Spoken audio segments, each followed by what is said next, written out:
You're listening to an Airwave Media Podcast. Christopher Media, let's make some noise.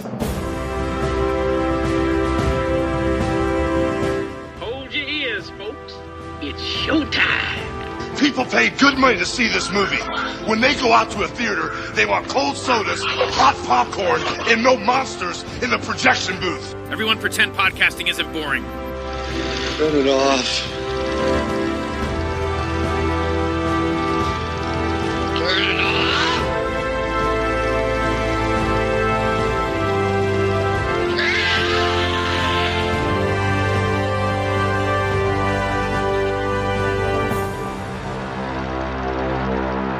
Can you turn up sound, please? Glad you're getting to see it, too. Okay, roll it! I always wanted to say that. You know, man, I would really dig to be able to go back to the neighborhood, man. To do the things I used to do when I was just a kid. I mean, like it was a groove then, you know what I mean? I mean, I really would like to return to all the things like stickball and Ringolevio. Can you make it a little lower? Wow. That's Ray.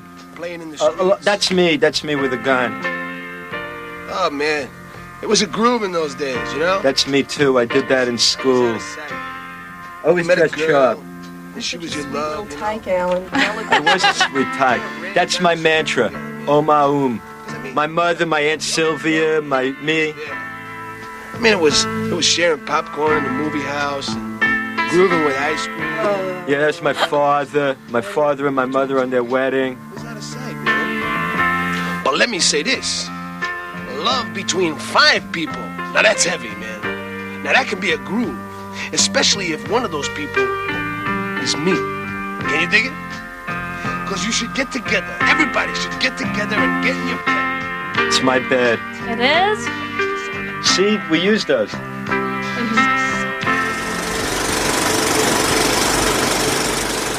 Welcome to the Projection Booth. I'm your host, Mike White. Joining me is Ms. Heather Drain. Hello, hello. Also back in the booth after far too long is Mr. Adam Spiegelman. Where have you been, my man? It's so good to hear your voice. On this special episode, we are looking at the 1984 film from director Alan Sachs, Dubidio. It's a movie as unusual as its name. It's a multi-layered story of a director, the titular Dubidio, played by Ray Sharkey, who is given a chore to put together a film about the band The Runaways. At the same time, we hear a post-mortem of the film as we're watching it unfold, courtesy of a running fictive director's commentary. I'm not sure if there's much to spoil about Dubidio, but we're not going to shy away from talking about any parts of this movie, so you have been warned. Adam, you asked me literally years ago to talk about this film, so I'm so curious, when was the first time you saw it, and what did you think? Obviously, I was like, let me talk to the 2 people I only talk to once a year about Dubidio. I think I've talked about this before. When I was in high school, there was a bunch of video stores in my town, but one had all these weird videos, and I thought it was kind of like art house idea, and they had like a lot of strange films that's how I discovered them, and Dubidio is one of them. And one day I was in there and there's a nerdy guy who owned the place and there's this big macho dude, big muscles, just forcing these terrible movies on him, starring John Voight. He's like, okay, I'll take it. And the guy's like, and I was like, and I started talking to the distributor or pushy salesman, bully. And I asked him about it because I was so fascinated. He's like, yeah, I just do these small films and I get them around and this guy likes to take my stuff or else. So, there's a lot of great videos there. So Dubidio just looked, I mean, if you look at the poster, I'm sure you'll have it up, when you watch this thing. It just looked so punk rock and cool. I had to see what it was. And I couldn't believe that this wasn't a big thing. And Heather, had you seen this one before? I haven't been familiar with it for years. It's kind of cool that Adam's story is tied to video stores because, back in high school, we had a local store called Crossroads that had a very generic name, but had some of the most amazingly weird films as well. Like, that's how I saw the Santa Sangre, like the NC-17 version, and like they had Ilsa, She-Wolf of VSS, and just all kinds of crazy films, but they had Dubidio. And I already was very much like getting into like old school punk rock. And of course, I've always loved weird movies. So I was like, oh yes, but it was always rented. I kind of think that somebody just never returned it and they just were too lazy to ever take the cover down, but I would always, as soon as we go into rent movies, I would immediately beeline to this. I think they had it in comedy, which is not the category I'd put it in, but it haunted me for years because it's not the easiest film to find. So I finally got to see it in my much later years. It's stunning. It's like, I wasn't disappointed. And at the same time, it's kind of like, it's like a film. It's like a cinematic abortion, but it's very captivating at the same time. I think that was on the poster. You can't watch it in certain states. Yeah, I wonder who kept that movie. I'd like to meet that person. I mean, I'm from a working class town in Arkansas, so I'm like, what other weird soul out there was like, this Ray Sharkey movie, it's mine. We had a couple of movies at the Blockbuster where I worked at where they would never come back because the guy who rented them was busted and the videos were in his car, and we tried to get them back from the Michigan State Police, and they just would never send them back. So it was kind of the same thing if you ever wanted to rent Quigley Down Under in the Ann Arbor Blockbuster, which I know, Heather, had you ever visited Ann Arbor, that probably would have been the first thing that you did. Actually, my mom owned it on VHS. She was in love with Tom Selleck, so. But that's okay, because I had a crush on Alan Rickman, so it worked out in my favor. Would I have rented it, though? Hell no. I first came across this one in the Destroy All Movies book, which I think came out about 10 years ago, because I think one of the first interviews we ever did for the show was interviewing Zach Carlson about Destroy All Movies. And it's a fantastic book. It's up there with like Mike McBeardo McPadden's obsessive books about heavy metal in movies and teenage comedies. This one is all about punks in movies. And this fit in so well because having actual punk rockers in the movie, it just wasn't adopting that like punk aesthetic. You didn't see like a guy with the mohawk pass by somewhere in the background. This actually had real punk folks in this movie. I had no idea what I was really getting into. Like, as soon as you put on the movie and you start to hear people talking, I was like, what is going on? Am I hearing something from somewhere else? Like, what is happening here? And it's just so bizarre that it is just all of these different layers, including a commentary about the movie as you're watching the movie. I was pretty impressed by that. That was so revolutionary because obviously it was before DVD commentary. So the guy is doing the commentary, and you can't not have the commentary on the movie. That's the movie, is the commentary. The way that he explains things and will tell you, like, right at the beginning, like, oh, that's a security camera. That's going to come back later. Yeah, that was crazy. But I love when he said, like, because I was watching and I was like, oh, I thought it was so artistic and full of itself that it was doing stills of Dubidio in the beginning, opening up his door. And then you hear the filmmaker say, hey, these freaking people wouldn't give me $8,000 more, so I had to use still photos to shoot the opening. And I was like, oh my God, that's brilliant. Also, major kudos for using, I think, what might be my second most favorite piece of graffiti ever, which is Agnes Moorehead is God. I love it. I kind of did like a little clap when I saw that. I was like, yes. It's incredibly like off-putting, but in a cool way initially, because especially for any of us that are kind of babied at this point and used to hearing traditional commentaries, this isn't it. I mean, it's literally just kind of like him and I think El Duce from the Mentors and maybe one other person kind of like shooting the shit a little bit. Like, it's like there's some information, but then it's just kind of like, just all throughout the film, just kind of various crude comments. Some are funny, some not so much, but it's almost like Dada at points, because it's like their audio mixes in with other audios, and it's mixing with people talking, it's mixing with other music. I imagine if you saw this in a theater and heard that in the speakers, just imagine how like disorienting that would be. It must have been harder too, because I was watching it from my phone on my TV, and I kept having to make it louder to hear the Alan part, the peanut gallery part. And so I finally just put it on headphones from my phone, and a small screen is a great way to watch it. I could hear everything, and it made it so much better because he was on the same level as the actual movie. So you kind of got both. Though I love there are points where a song will start and he'll start yelling louder, turn that up.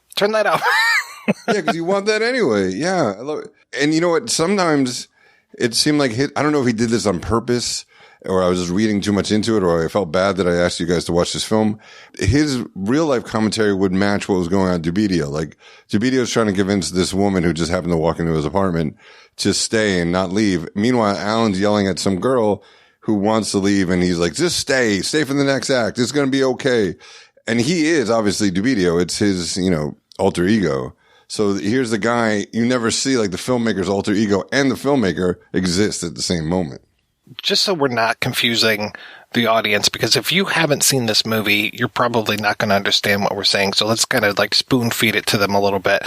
So at the core of this film is a movie called We're All Crazy Now by Bernard Gerard, which was never finished. And that was what I understand from reading about it. It seems like it was kind of a Hard Day's Night type movie with the Runaways. That's the Joan Jett band from the late 1970s, right? Mm-hmm. Like mid to late 70s, yeah. So there's that movie going on, and that in the Dubidio film, there's a story where there's a character called Dubidio, and he's played by Ray Sharkey, and he has a friend who's an editor who's played by Dirk Scratch, who plays, sometimes they call him Benny, sometimes they call him Benito, and there's this whole thing of him having to finish editing this movie of the Runaways by a certain time, or else Uncle Leo from Seinfeld is going to get really upset. Yeah, not threatening at all. He's very, very angry man. So there's that going on. And then the third layer is us watching this movie and then hearing Alan Sachs, the director, hearing El Duce, who was from a punk band called The Mentors, who also makes appearances in the movie, which is also somewhat confusing that you've got his voice on the soundtrack as a commentary, but also seeing him in the movie itself. And then, yeah, there's like a third, maybe even a fourth voice, which are one or two women. And yeah, you hear them chatting to each other, but also talking about the movie. And so, yeah, it is just this, it's a very, very interesting way to tell a story. And especially that We're All Crazy Now was never finished. The Dubidio movie Inside really wasn't necessarily finished. So then we're hearing Alan Sachs talk about how he's using photographs and Polaroids and this bit and that bit and another thing, and just all slapping it into this in order to make the final thing that we see. It's like, this film is collage art in the most sort of captivating, at times frustrating way. It's one I'm still kind of processing because part of me really admires just like the spirit of it. And I mean, there's a lot of like really cool elements, but the other part of me kind of like really had a strong aversion to it. And I think part of it though was the Dubidio character. He wasn't charming? No. He actually reminded me a lot. This is going to be a weird cut here, but whenever you hear Paul Stanley's stage rap, when he intros for Kiss, their song Hide Your Heart, which is not a good song, but he's always talking about Tito, King of the Streets. And like when he talks about Tito, King of the Streets, I feel like that's how Dubidio acts. And I think Ray Sharkey's a good actor. Like, I like Ray Sharkey. He basically kind of like almost coerces this woman to stay with him, like kind of manipulates her. He's kind of holding her hostage. He's definitely holding Benito hostage to the point where he chains him to a chair. Yeah. Fuck. Yeah. He's got these huge medieval chains that he puts him on. Yeah, the manacles go on. And he's got the fake gun, but he's pointing it at allegedly his friend's head, like he's going to take him out if he doesn't finish editing this thing. And that's the thing, is like Dubidio at the end is like taking credit for all this stuff, and I'm like, motherfucker, Benito edited this whole thing. How are you taking credit for this? That's the most realistic part of the film. That is. Are you kidding me? Come on, that's his job, is to get him. It's because of him. This guy is so smart. He was smart enough to hire him. That's what it is. And he had to keep him there. That's not easy, said a guy who's a producer. Don't talk me out of a job, guys. I don't know about you guys. I was shocked that was Dirk Scratch. Because like I knew he was in the movie. And when I first saw it, I kept thinking, where's Dirk? And I kept thinking, oh, Benito looks familiar. And then when I saw the credits, I was like, holy shit, that's Durf Scratch that was Durf from Fear? Because, like, Durf is in one of my favorite parts in Decline of Western Civilization. The people are gobbing on Fear, and he's just like, oh, you guys spit real good. Like, and it's like me so sarcastic. I just, like, cartoon hearts over my head. Just, because everybody else's film's pretty recognizable. I mean, we got Texacala Jones, for crying out loud, from Tex and the Horseheads. When the Joanna Went part came on, my wife was not very happy about that. Did she know who she was, or she just didn't want to watch it? Just the noises that Joanna was making. Yeah. I didn't know anything about her until I listened to your interviews, and I was like, wow, she's in LA and she's still performing. If there wasn't quarantine, I would love to go see her. I don't know who I would take, because my wife would hate it. It was great that he put her in there, or like Durf as an actor. That made this movie authentic, like, because especially just us growing up. Well, for me, I grew up, in the suburbs or out in the middle of nowhere, where this is the videotapes and USA Up All Night or whatever, or Night Flight. Those are the only like avenues to alternative life, to kind of the punk scene. Well, I did an episode on Another State of Mind a few years ago, or maybe it was last year, and that was the thing. We kept talking about Night Flight, and that was the only place that we could see Another State of Mind. So having Social Distortion in here, I was just like, oh yeah, this is that scene, this is that stuff. So I'm glad that you brought up Night Flight, because yeah, that was kind of your only entree, especially into West Coast punk stuff. Do you think the movie gives a credibility that Durf's in it but unrecognizable, or Tex, or or do you think it would have been better if he had regular actors in this? I thought Durf was a great actor, actually. Yeah, he was actually perfect. He was like the accountant from The Untouchables. Okay. That's what. Yep. He looks like him. I can see that. Yeah. That factor is always what made me the most curious about this film, was the integration of people from the punk scene. What makes the film, I think, kind of adds to sort of its weirdness, I mean, besides the obvious, is that you kind of have a film that has authentic punk people, but the people directing it, like Alan Sachs is a Hollywood guy. Like he's a TV guy. I mean, he even like mentions that to his credit in the intro where he, has a little sign with his name. He's like, oh, that's from Welcome Back, Kotter. And he's kind of laughing, which I thought was really cute. But he's, outsider. And it got me to thinking, like, most of the films, and there's not a whole lot of them, obviously, that were made involving real punk people as far as old school, most of them were directed by people that were kind of on the outside. Like Julian Temple, Great Rock and Roll Swindle, though he was kind of closer than some. Renee Dalder with Population 1, which had, like, the Screamers in it. Also, El Duce's in it for a hot minute. And Beck when he was 12 years old. So, wow. But Alan was in the scene. I mean, he was at the clubs with these guys, and I'm guessing allegedly maybe doing drugs with these people all night. So till 5 a.m. So he knew them and he knew the scene. So he wasn't a singer, and he was probably wearing a button-down shirt and had to go to work, at ABC the next morning. But he was in that scene. He knew the scene well enough.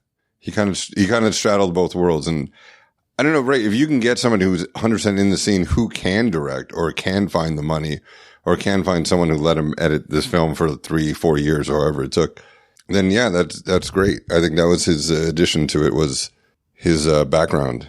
No, that's cool. I mean, and honestly, I've never seen his name mentioned in books, but obviously was I a part of that scene? No, I wasn't alive for part of it. But I mean, kudos to using like Gary Panter, who's not mentioned on the IMDb, but I noticed is in the credits. And that's one of the things I did love about this film was the art work used throughout. And I kept thinking that looks like Gary Panter, who's a really cool, like, underground comic artist. And he was married to Nicole Panter, who's also in Decline of Western Civ because she managed the Germs.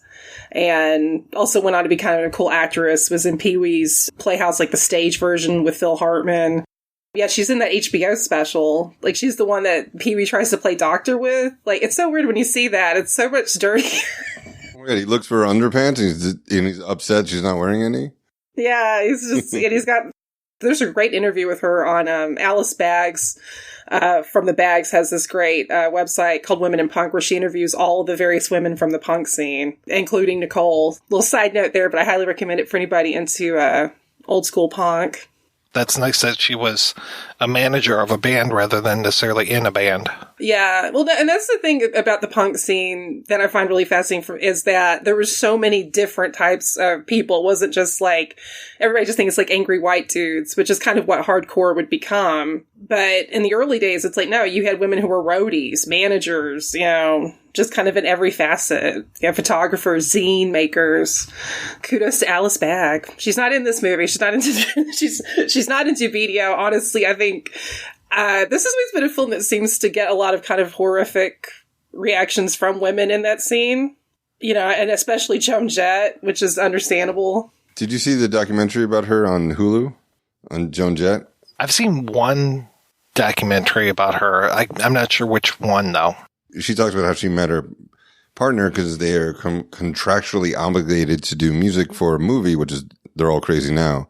And then, so a lot of those songs, that's how she met her partner of 30 years, which is an awesome which came out of Dubidio came Joan Jett. But she said, she just mentioned, they showed the poster of the movie, and then she just says, it's some softcore porn art film. I was like, yeah, I wish it was, because I could sit through it. But it's so dismissive. But it is, he admits it's misogynist. It's very misogynist. I think anything that El Duce was involved in is probably going to be misogynist. People that can turn off, yeah. Why would you say that, Mike? I know. The creator of Rape Rock himself, misogynist. Come on. Population 1's not misogynist, and I know he appears in the porno Backstage Sluts. I'm sure that's pretty open-minded towards women. You're not helping his case. I tried to get an interview with Johanna Wendt because she was married to Stuart Kornfeld for a while, who I interviewed, but unfortunately, when I interviewed Stuart for our episode on The Fly, he pretty much told me, he was just like, I'm not long for this world. And I was like, what the fuck are you talking about? Thinking that, he wasn't going to be able to stay alive in Trump's America or something. And then he's just like, no, I have a degenerative disease. And so by the time I reached out to him about Johanna, I think he was already too far gone, so I never got a response from that. But he was such a nice guy, and I can't imagine them as kind of like a power couple. Or he just really didn't want to talk to you again, and just didn't know how to reject you. He's not good at rejection. Probably could be. Oh, you're so mean, Adam. Not to Michael. I apologize to Johanna Wendt. Don't scream at me. That's a name. When we started researching, I kept thinking, I know this woman, I know this name, and it hit me because she pops up in a documentary on Boyd Rice called Iconoclast, which I wrote about years ago when it came out. Think about it, a human being that connect to a key person behind Cronenberg's The Fly and Boyd Rice. That's a pretty impressive person, I think. Well, that's like the great mixture of the guy who creates Welcome Back, Kotter, and then, as part of the punk scene, and then makes a punk movie. Or I interviewed him. He said that he was trying to get these guys to do stuff, and he was trying to do punk shows, and it didn't work. But yeah, so it's great that the punk scene or just LA scene was able to mix with so many different kinds of people to take this small thing and just get it out there, which is what LA does, show business does, for good or for worse. I mean, it makes you wish that there were definitely more movies that integrated that, even with some of the problems. And actually, before I go further, can we remark upon that scene from We're All Crazy Now, where Joan and the faux runaways, one of whom is Cheryl Rainbow Smith, who is, even in a blimp, she's been in this film for maybe 2 minutes total, just luminescent. But they stumble upon what looks like a lesbian ranch. Yeah.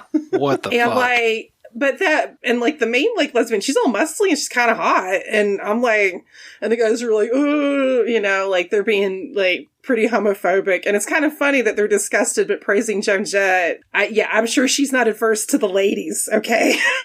Right, and they must know that at this point. They're watching the footage. People that knew her back then knew. I don't think she was ever really in the closet. But I want to know about this I'm where's that movie about this amazing Amazonian lesbian ranch? You want to know where the ranch is? That's what it sounds like. It's a movie. I'm sorry. Yeah, I kind of would have liked to have seen that footage of We're All Crazy Now? Like, how much did they shoot? What was the story? Was there a story? There seemed to be something going on with the school bus, but I don't know if we saw like every single inch of that footage and it just is all kind of mixed up in the movie. Is there more to that exists out there? It felt like he had 35 minutes of that and maybe showed all of it. But what he did to fill in Dubidio, like you were saying, Mike, he could have just, why not is a question for him, I guess. Why not use that to fill in We're All Crazy Now? Photographs and commentary and or do an anthology. But instead, he just took this footage and put something on top of it, which is Dubidio, and that didn't work. And then put something on top of it, which is 100 pictures in the kitchen sink, and that didn't work. So he did audio. And then he's like, I'm going to have 100 little things, and that's going to equal one good thing. I don't know if Heather would agree with that math, though. Yeah.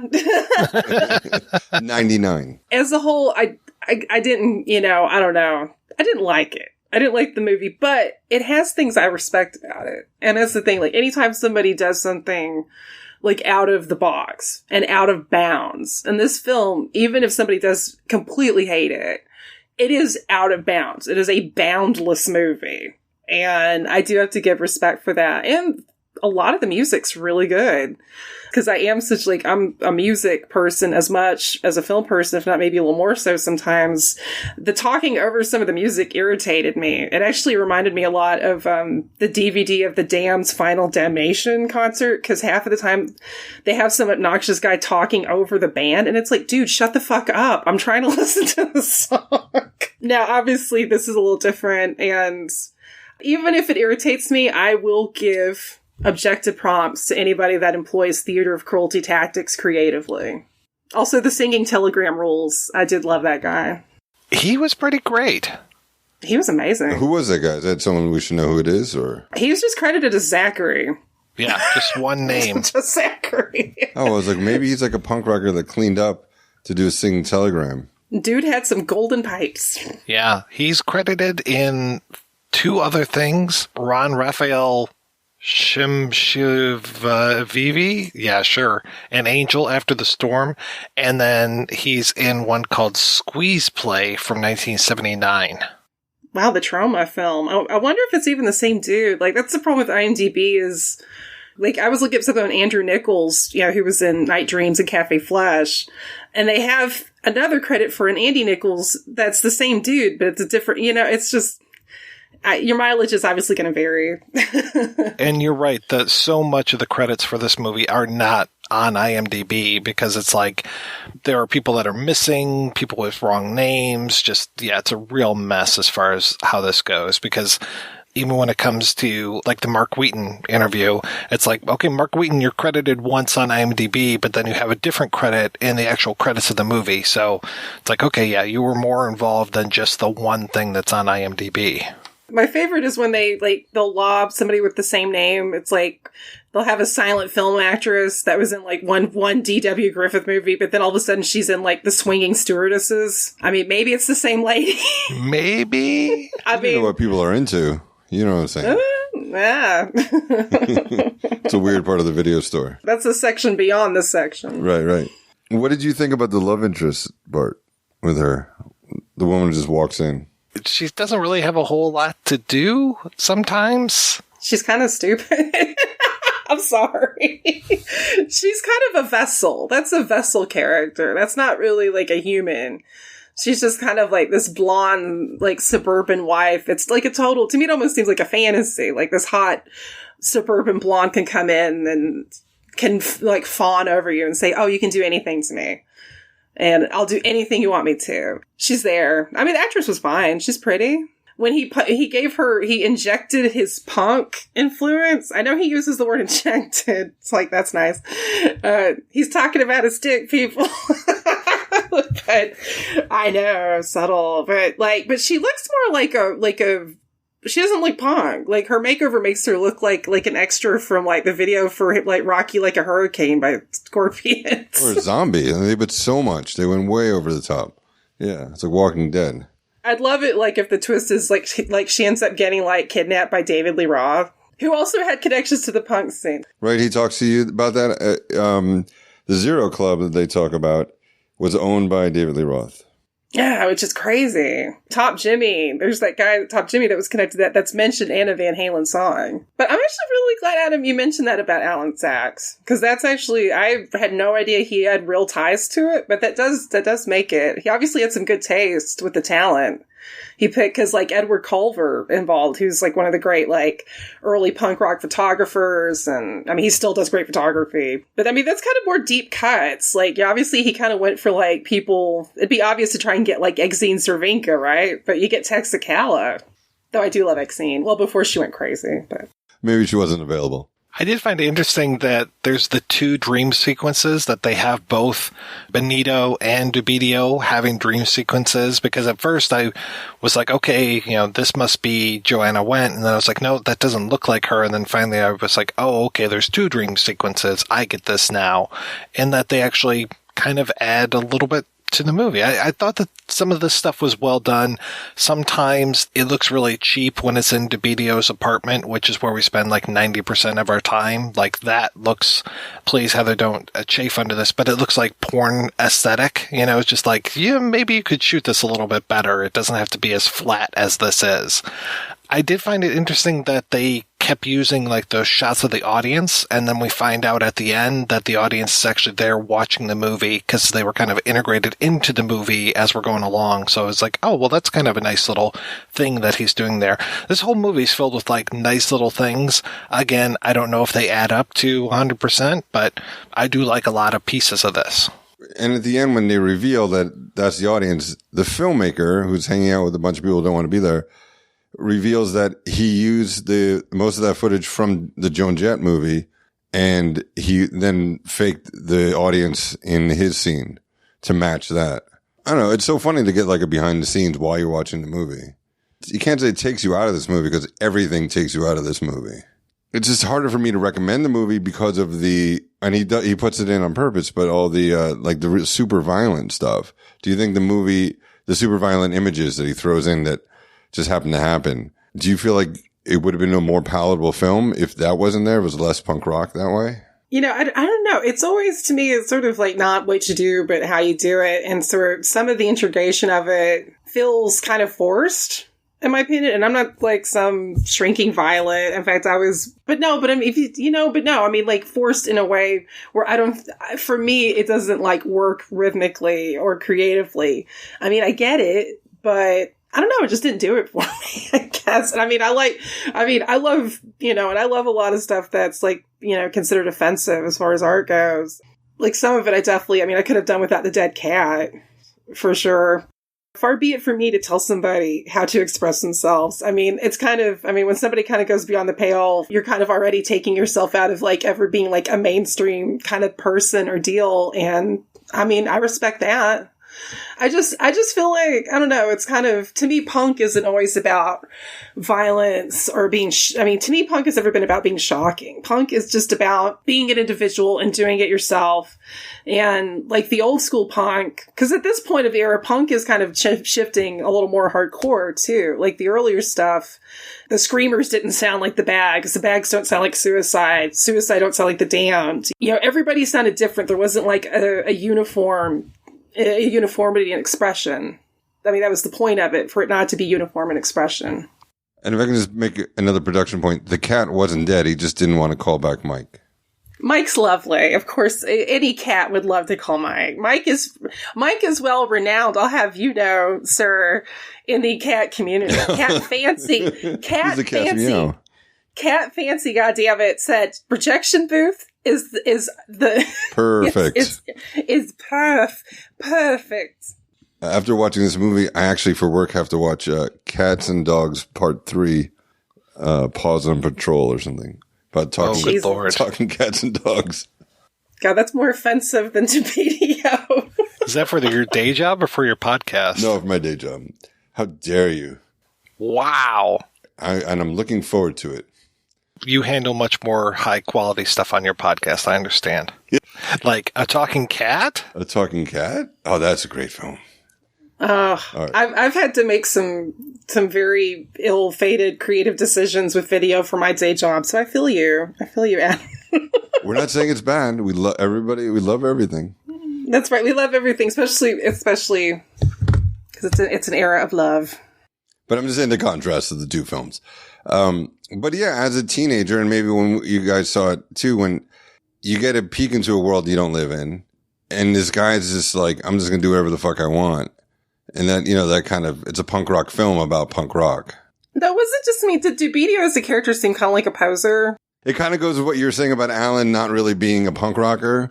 Like Dubidio is not really a punk rocker. I thought Ray Sharkey was part of the scene, but he wasn't. He was an actor that auditioned and got the part. So you're right. He seems out of it. Yeah, I mean, he seems like kind of almost like this close to being a suitcase pimp. He is kind of like Benito's suitcase pimp. Like Benito's like the stripper making all of that money, getting all of that coin. And Dubido's like, yeah, that's real good, baby. Okay, give me your money. Like he's got that kind of quality. But I like Ray Sharkey. I did keep thinking, like, if I had to play fantasy casting, what do you guys think if Lee Ving played Dubidio? Oh, I can see that. Wouldn't that be amazing? Yeah, and Lee Ving really had chops, too. He was Mr. Body in Clue. Yes, he was. But right there, that too, just like you need someone who knows how to shoot and finish a film, you need someone who can carry this movie. And yeah, I mean, he's a movie star. He's a big, he's a great actor, Ray Sharkey. So yeah, but was he right? Could he play a punk rocker? He kind of was, or just playing a guy with 2 earrings. Right. Well, only one after a while. Yeah, that was, I don't know, I like that scene when they pulled the earrings out. Well, I'm glad that they're there also to explain. He just ripped his earring out. Well, he could have shot so badly.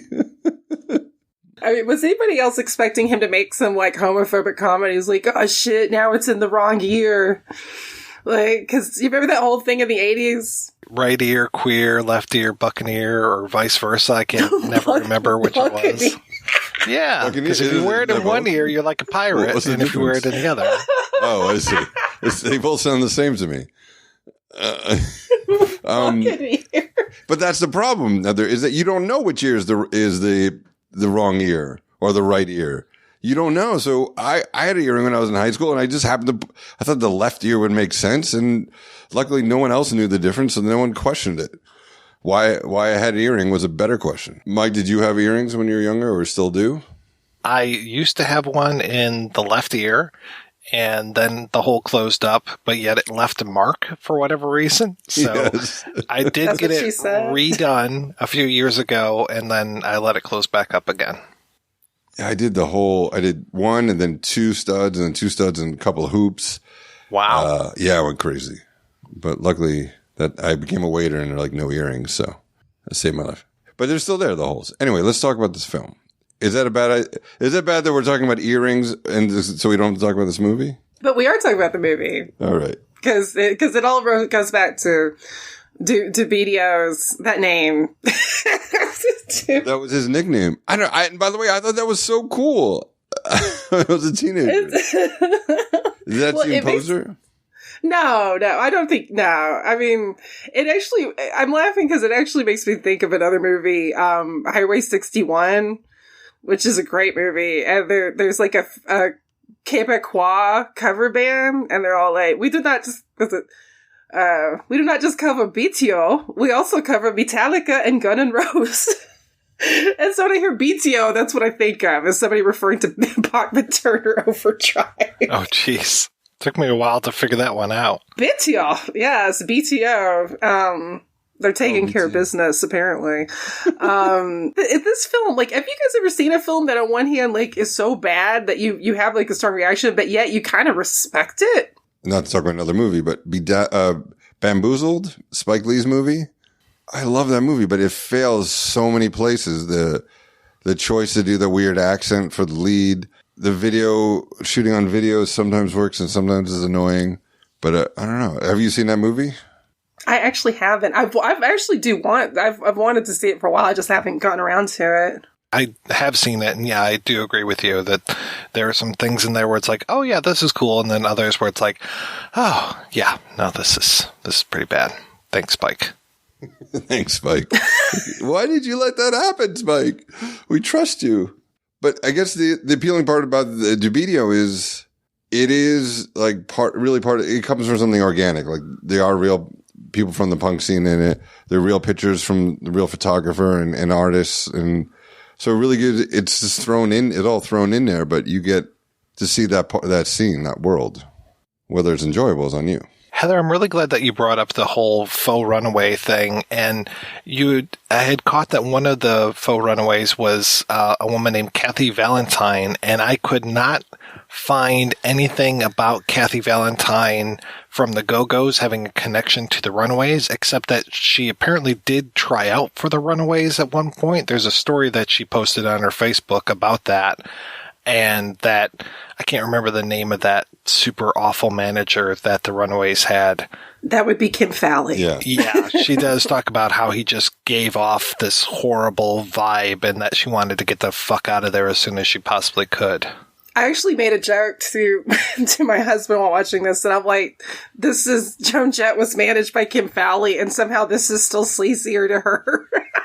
Right. Fowley's okay, and you're going to bust on this film? It's a joke. It's a joke. It's a joke. We don't know what happened. We weren't there. We weren't even. No, I mean, trust me. Anybody with a daughter would not, with any reasonable mind, want her managed by Kim Fowley. Like, I actually have creative admiration for Kim Fowley, and he also coined the phrase rock and roll authority, which I have used copiously because it amuses me greatly. And it's a great kind of slam to somebody like, oh, you lack rock and roll authority. No, obviously not. Kim Fowley was like Malcolm McLaren. You have like these guys that are kind of Svengalis, and on one hand, they're very brilliant, and on the other hand, they're sleazy as fuck. And took advantage of people. But that's often, sadly, what a lot of managers do in the industry, in the entertainment industry. Is it right? Absolutely not. And should we do better now? Let's hope. But it's funny because Great Rock and Roll Swindle is actually another kind of punk movie that has real life characters but implements fictive elements, which is something Dubidio does too. And also kind of an aborted project, correct? Well, a very messy one, for sure, yeah, because it originally was going to be this movie called Who Killed Bambi that Russ Meyer was going to direct. And they shot like a few things, but it fell apart, which, I mean, as much as I love Russ Meyer, him with the pistols makes no sense. It makes absolutely... Was Russ Meyer in it? No, he was shooting it. It was him shooting it and a screenplay by Roger Ebert again. Mm-hmm. Yeah, and you see a few of what they shot in the Filth and the Fury, which is a great documentary, including a young Sting as a rapist. Like, he tries to rape Paul Cook. I can't imagine why the band didn't want that in the film. But yeah, but also another film that kind of was unfinished for years is Downtown 81. Which actually was made by somebody in the scene, though that's more of kind of a post-punk, no-wave scene in New York, but, cause Glenn O'Brien directed that, and, you know, he made TV Party, worked for Andy Warhol, was genuinely part of the post-punk crowd, but he had, like, Basquiat in it, and, but the film was, like, unreleased for, like, 20 or 30 years. But it's really good. I do recommend Downtown 81. And again, kind of like Dubidio, it's not, like, a great movie as a movie. Does it have worthwhile value, because of, like, this, you know, its roots and some of the art presented? Absolutely. Well, it's kind of like the punk rock movie. I'm sure you've seen that. You probably picked it up for $1 at, you know, Sam Goody or something, Suncoast. It's a total piece of shit, but there are some interesting bits of concert footage in there. Yeah. Yeah, so I think that's the best way to describe it. It's Sam Goody. Goody's got it. All right, guys, let's go ahead and take a break, and I'm going to play a trio of interviews. First up, you'll hear from the credited writer of the film, Mark Scheffler. After that, you'll hear from musician Mark Wheaton. And last but not least, you will hear from the director, Alan Sachs Dubidio himself, and we'll be back with all of that right after these brief messages. Dark Destinations is a travelogue podcast unlike any other. Cities and towns distinguished by their oddity and the fact that they don't exist. Join us at Dark Destinations, where we explore the most infamous locations to be found in fiction. From Arkham to Zaira and every point in between, we risk life, limb, and our sanity for your listening pleasure. Dark Destinations can be found at fathermalone.com and on iTunes. Dusty McGowan's latest book, The Devil is Alive and Well, the Auteur's Cut, is available now in paperback, Kindle, and audiobook. mental illness, isolation, and death? Now, that's my idea of a good time. Does the devil himself spend his off hours in dive bars? Where do Egyptian mummies go when they just can't seem to pass away? These and many other important questions are answered in this collection of stories that blend magic, realism, and dark comedy. The Devil is Alive and Well, the auteur's cut, may be found on Amazon, Apple Books, Audible, and all fine booksellers. You obviously love podcasts, but are you also a fan of movies and television? Do you want to listen to a show that reviews entertainment honestly and casts pretentiousness to the wind? That debates both film and TV topics in a fun, good-spirited way, while still getting to the heart of why we all love them so much? Then don't miss the award-winning weekly podcast, The Hollywood Outsider, now available on your favorite podcast app or at thehollywoodoutsider.com. This is Adam Spiegelman from the Cult Movie Podcast, Proudly Resents. And you listen to my favorite movie podcast, The Projection Booth. I know. It's messed up, right? Welcome to the interview portion of the show. First up, we're going to hear from the co-writer of Dubidio, Mark Scheffler. How does a nice boy like you become such a horrible person in The Last House on the Left? For girls and money, I guess. I was an actor in New York, and I had a manager. Walked into his office one day, and he said, I have a movie role for you, and I had never done anything before. And he told me to go down to an office off of Fifth Avenue, around somewhere in the 40s, 45th Street, I think. Ask for two guys, one named Wes and the other is named Sean, and tell them that I sent you. So I went down and I asked for Wes and Sean, and I met them, and I read the scene, got back to my manager's office, walked in, and he said, well, you must have done something right because you got the part. That was it. And Wes, of course, it was Sean Cunningham and Wes Craven. Why was that one of your only acting roles that I know of, or have you been in other things that I'm just not necessarily aware of? I know you were in like 30 Days to Die and I filmed your death, but what happens after you are junior? I watched the production of Last House really carefully. I was drawn to the sum of it, if that makes any sense to you. Even that little fakakta independent $91,000 movie, I was actually drawn to the pageantry of movie making. And I started writing after that and realized that I didn't really want to be an actor as much as I wanted to tell stories. So like I said, I started writing. Ultimately, a couple of years later, 3 years later, 4 years later or something, sold my first script. Ended up selling the first script I ever wrote. And that's what moved me to California. What was that first script like? It was about a bunch of poisonous snakes that get loose in a big city park. And the commercial director, Lee Lacy, who was I was in business with on it, his agent at William Morris at the time sold it to NBC as a movie of the week, as a kind of an honest introduction to Hollywood.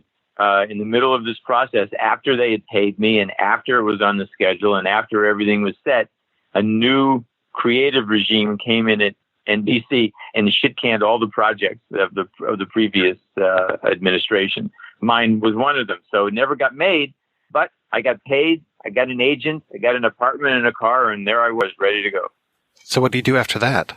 I went back to doing stand-up and became one of the original paid regulars at the Comedy Store in the same era and periods as like Robin Williams and Jay Leno and David Letterman, all those guys, all my peers and my friends. And then I started writing TV shows. You could look on IMDb and see I wrote a lot of TV shows. I wrote and then ended up writing and producing some, but wrote a lot. Yeah, I was really surprised to see that you were on the Brady Brides for quite a while, it looks like. Yes, I was. It was fun. I mean, they were all nice.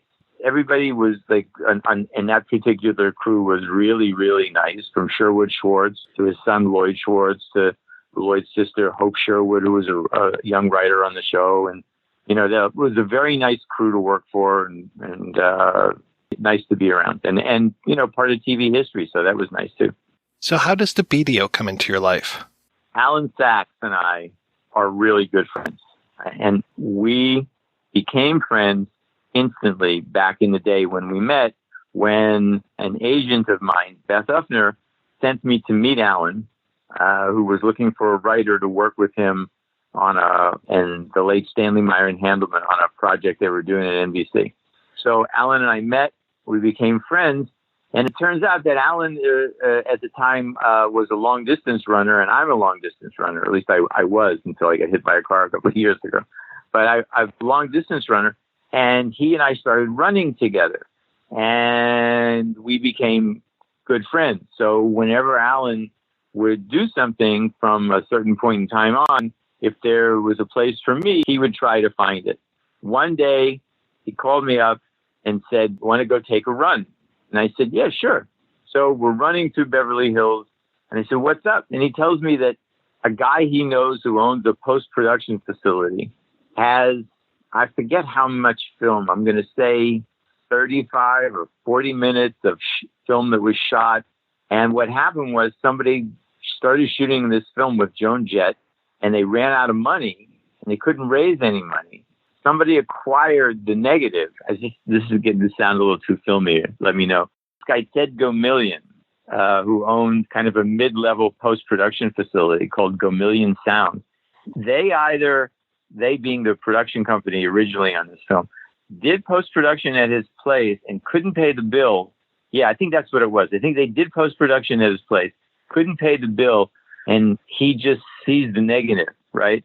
So he had the rights, and Alan knew Ted Gomillion, and Alan looked at the film and said, "I might have an idea. Let me call you back." So then Alan, going this run, Alan tells me about this, tells me this story, and asks me if I'll meet him at Gomillion Sound and look at this like 35, 40 minutes or whatever it is, right? So I do, and I look at it, and it's just like, like the middle of a film. It's part of a film, about 35 minutes.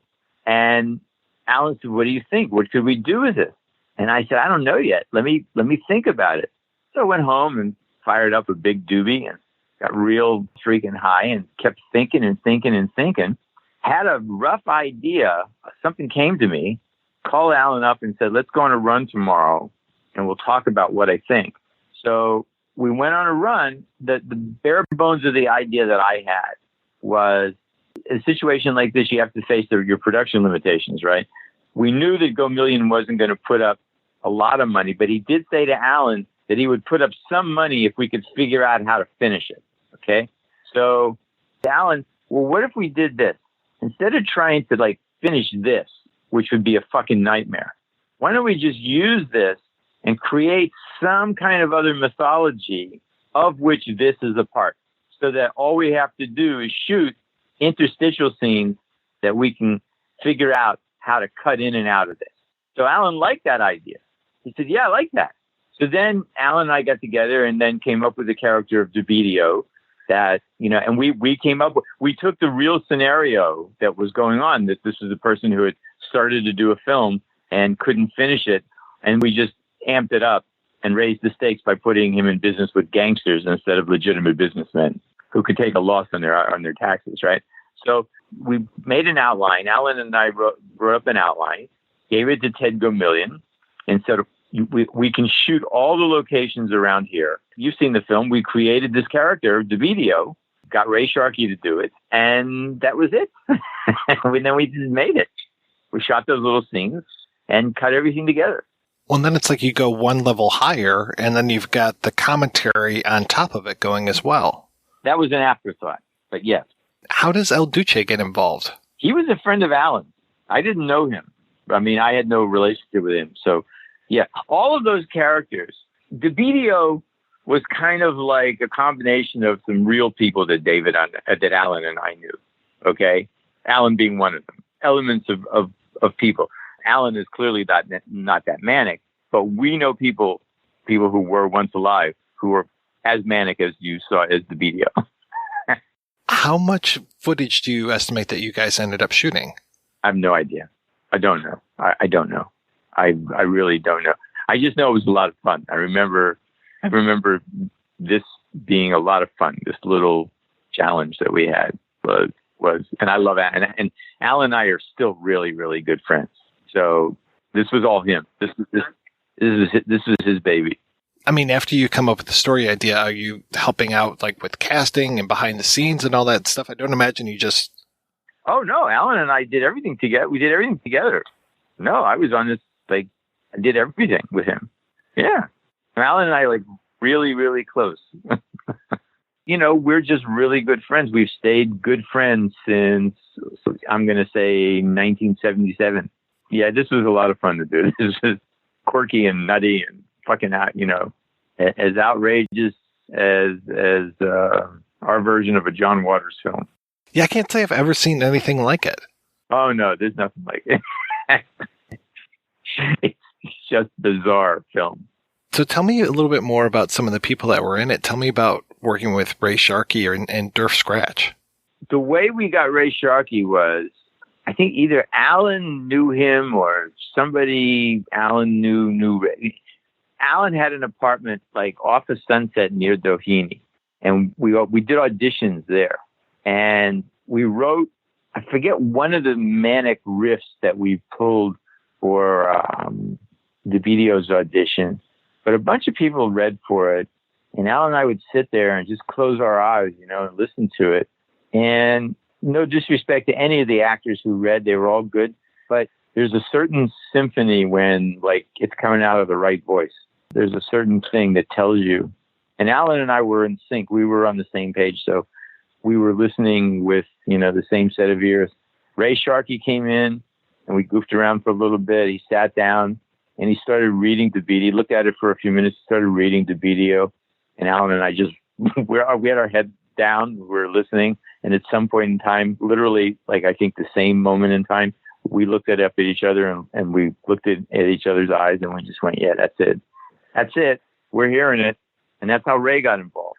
Alan knew Durf's, I think, because Alan was always into that music scene, that avant-garde music scene.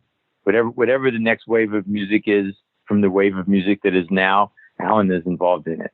He just somehow knows. He's always like a step ahead musically.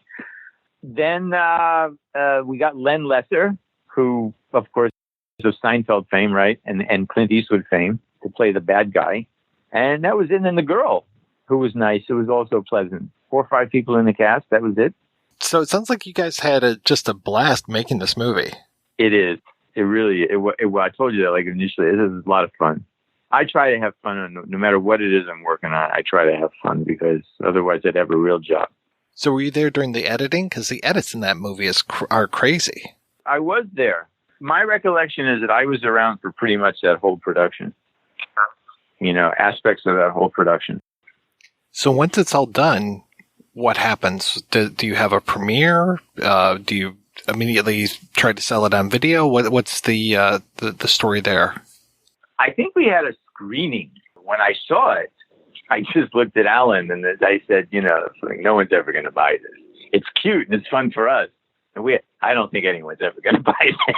A screening of it at some theater on Beverly, La Brea, somewhere in that area, where the guy running the film actually put the film back in the cans and just put the cans out on the street.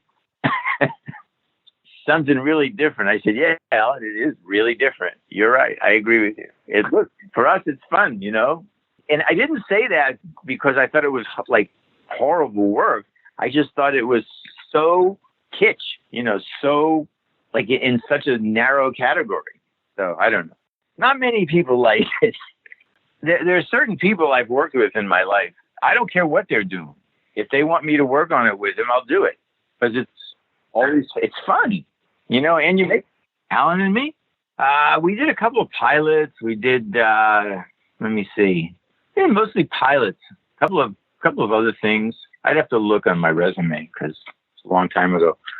But it's just one of those things where, you know, you meet certain people in your life. Like there's also people I've met. I don't care what they're doing. I don't want to be a part of it, you know, because they're assholes, you know. But mostly it's the people I've worked with. I'm very lucky. Have been pretty cool. So there are some people, like I said, they call me and they say, hey, I'm doing this. So, yeah, no worries. I'm in. Count me in. Yeah, you know. I mean, like I said, otherwise get a real job.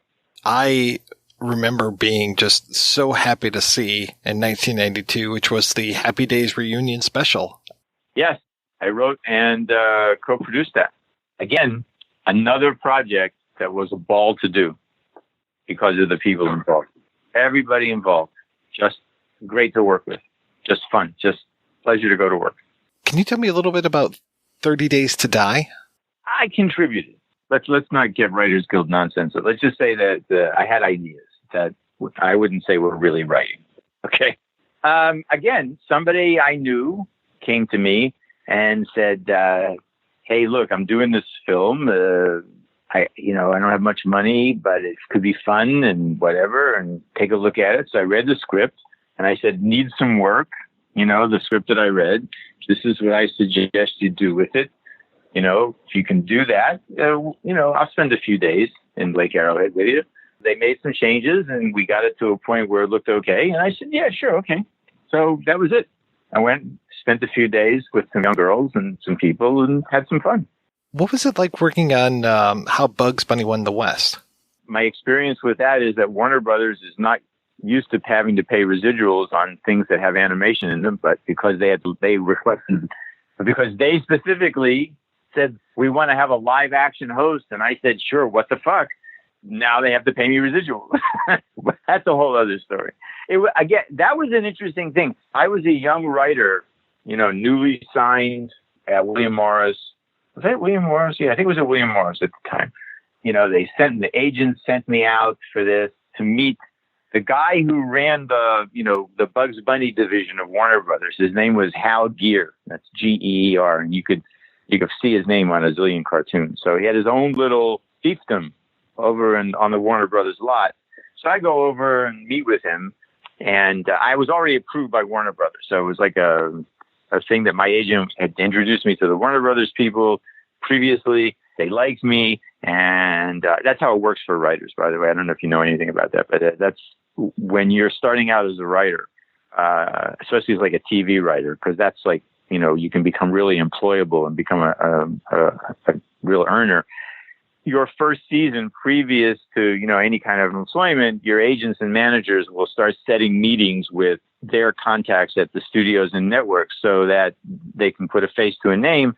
And when hiring starts coming around, they can then suggest you. That's, so I'd already been through that process, and the Warner Brothers people liked me, and they were sort of looking for something for me to do. This Bugs Bunny thing came up. And so now I'm in the meeting with Hal Gear, who was a skinny little man with big buck teeth and very cartoon-like, which doesn't surprise me, right? And in his office, to further amp up the surreality of all of this, he had life-size stuffed caricatures of all the Warner Brothers cartoons. So there was like a 5.5-foot Bugs Bunny. There was a 5-foot Porky Pig. I mean, and they were in his office. These were like, so you go in and you have a meeting with him sitting at the desk, and there's this board of directors of cartoon characters surrounding it. So it was kind of interesting.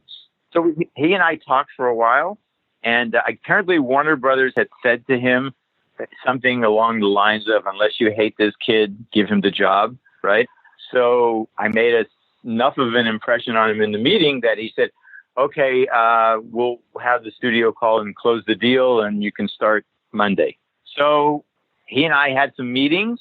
We went and looked around the locations in the back lot where we were going to shoot the live action stuff.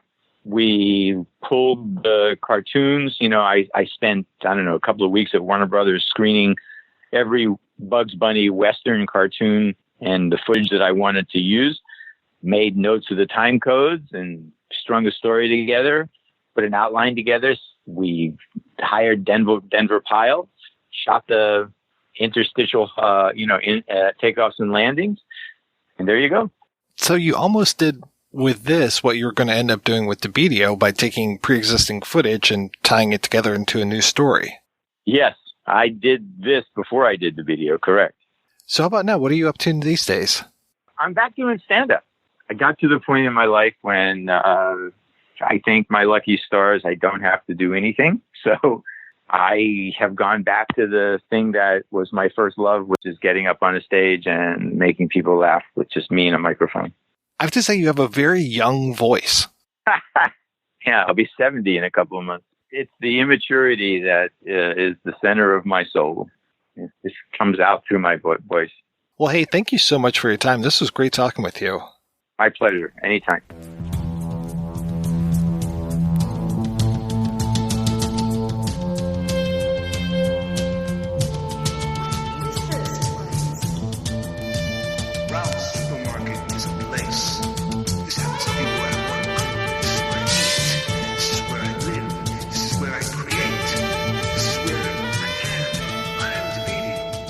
Up next, we're going to hear from musician Mark Wheaton. Can you tell me a little bit more about you and how you became a musician? I kind of got into music when I went to college in Seattle. In 1968, I lived in a house with a group of people, and we were all into listening to music and kind of exploring the idea of becoming musicians. It gradually evolved into a rock band that played in Northwest. It was kind of like a bar band, but they also did original material and played around the Northwest, played in Seattle a lot. That kind of was a precursor to the whole kind of beginnings of the punk scene in the Northwest. So at some point, I stopped working with this first band, which was called Uncle Cookie. I became a keyboard player for another band called Chinas Cometas.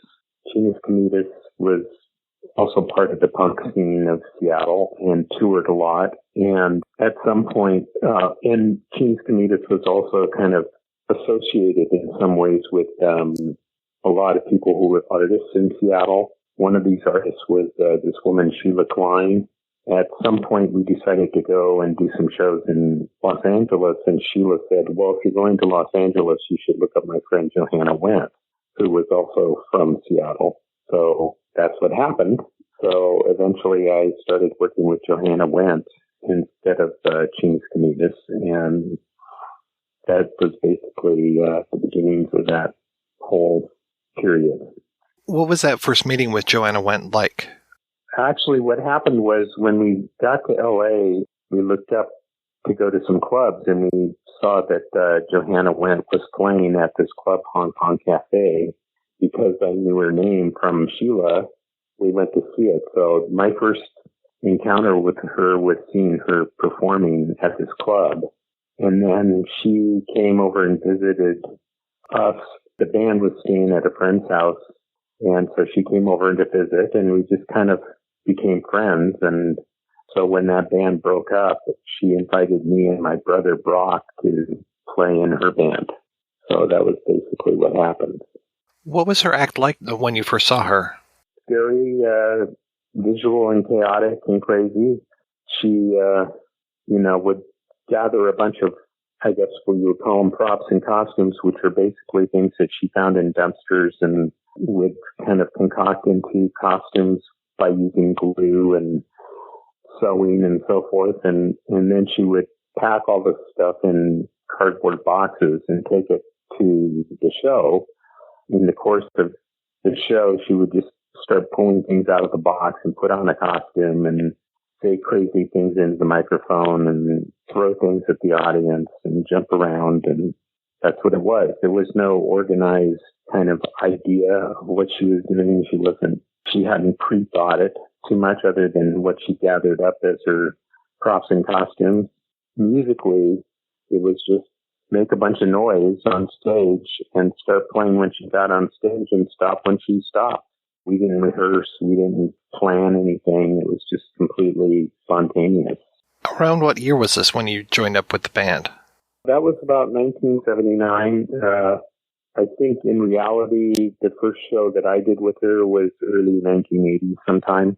So there was no pre-planning? You just kind of jammed, no attempt for chord structure or anything like that? It was just go out and do what you want to? Wow.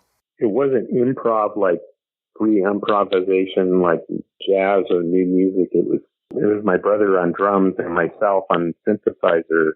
And then sometimes we'd ask other people to play, but we were kind of coming from being in a rock band, but there was no planning. So there was no chords, no music, no melodies, nothing.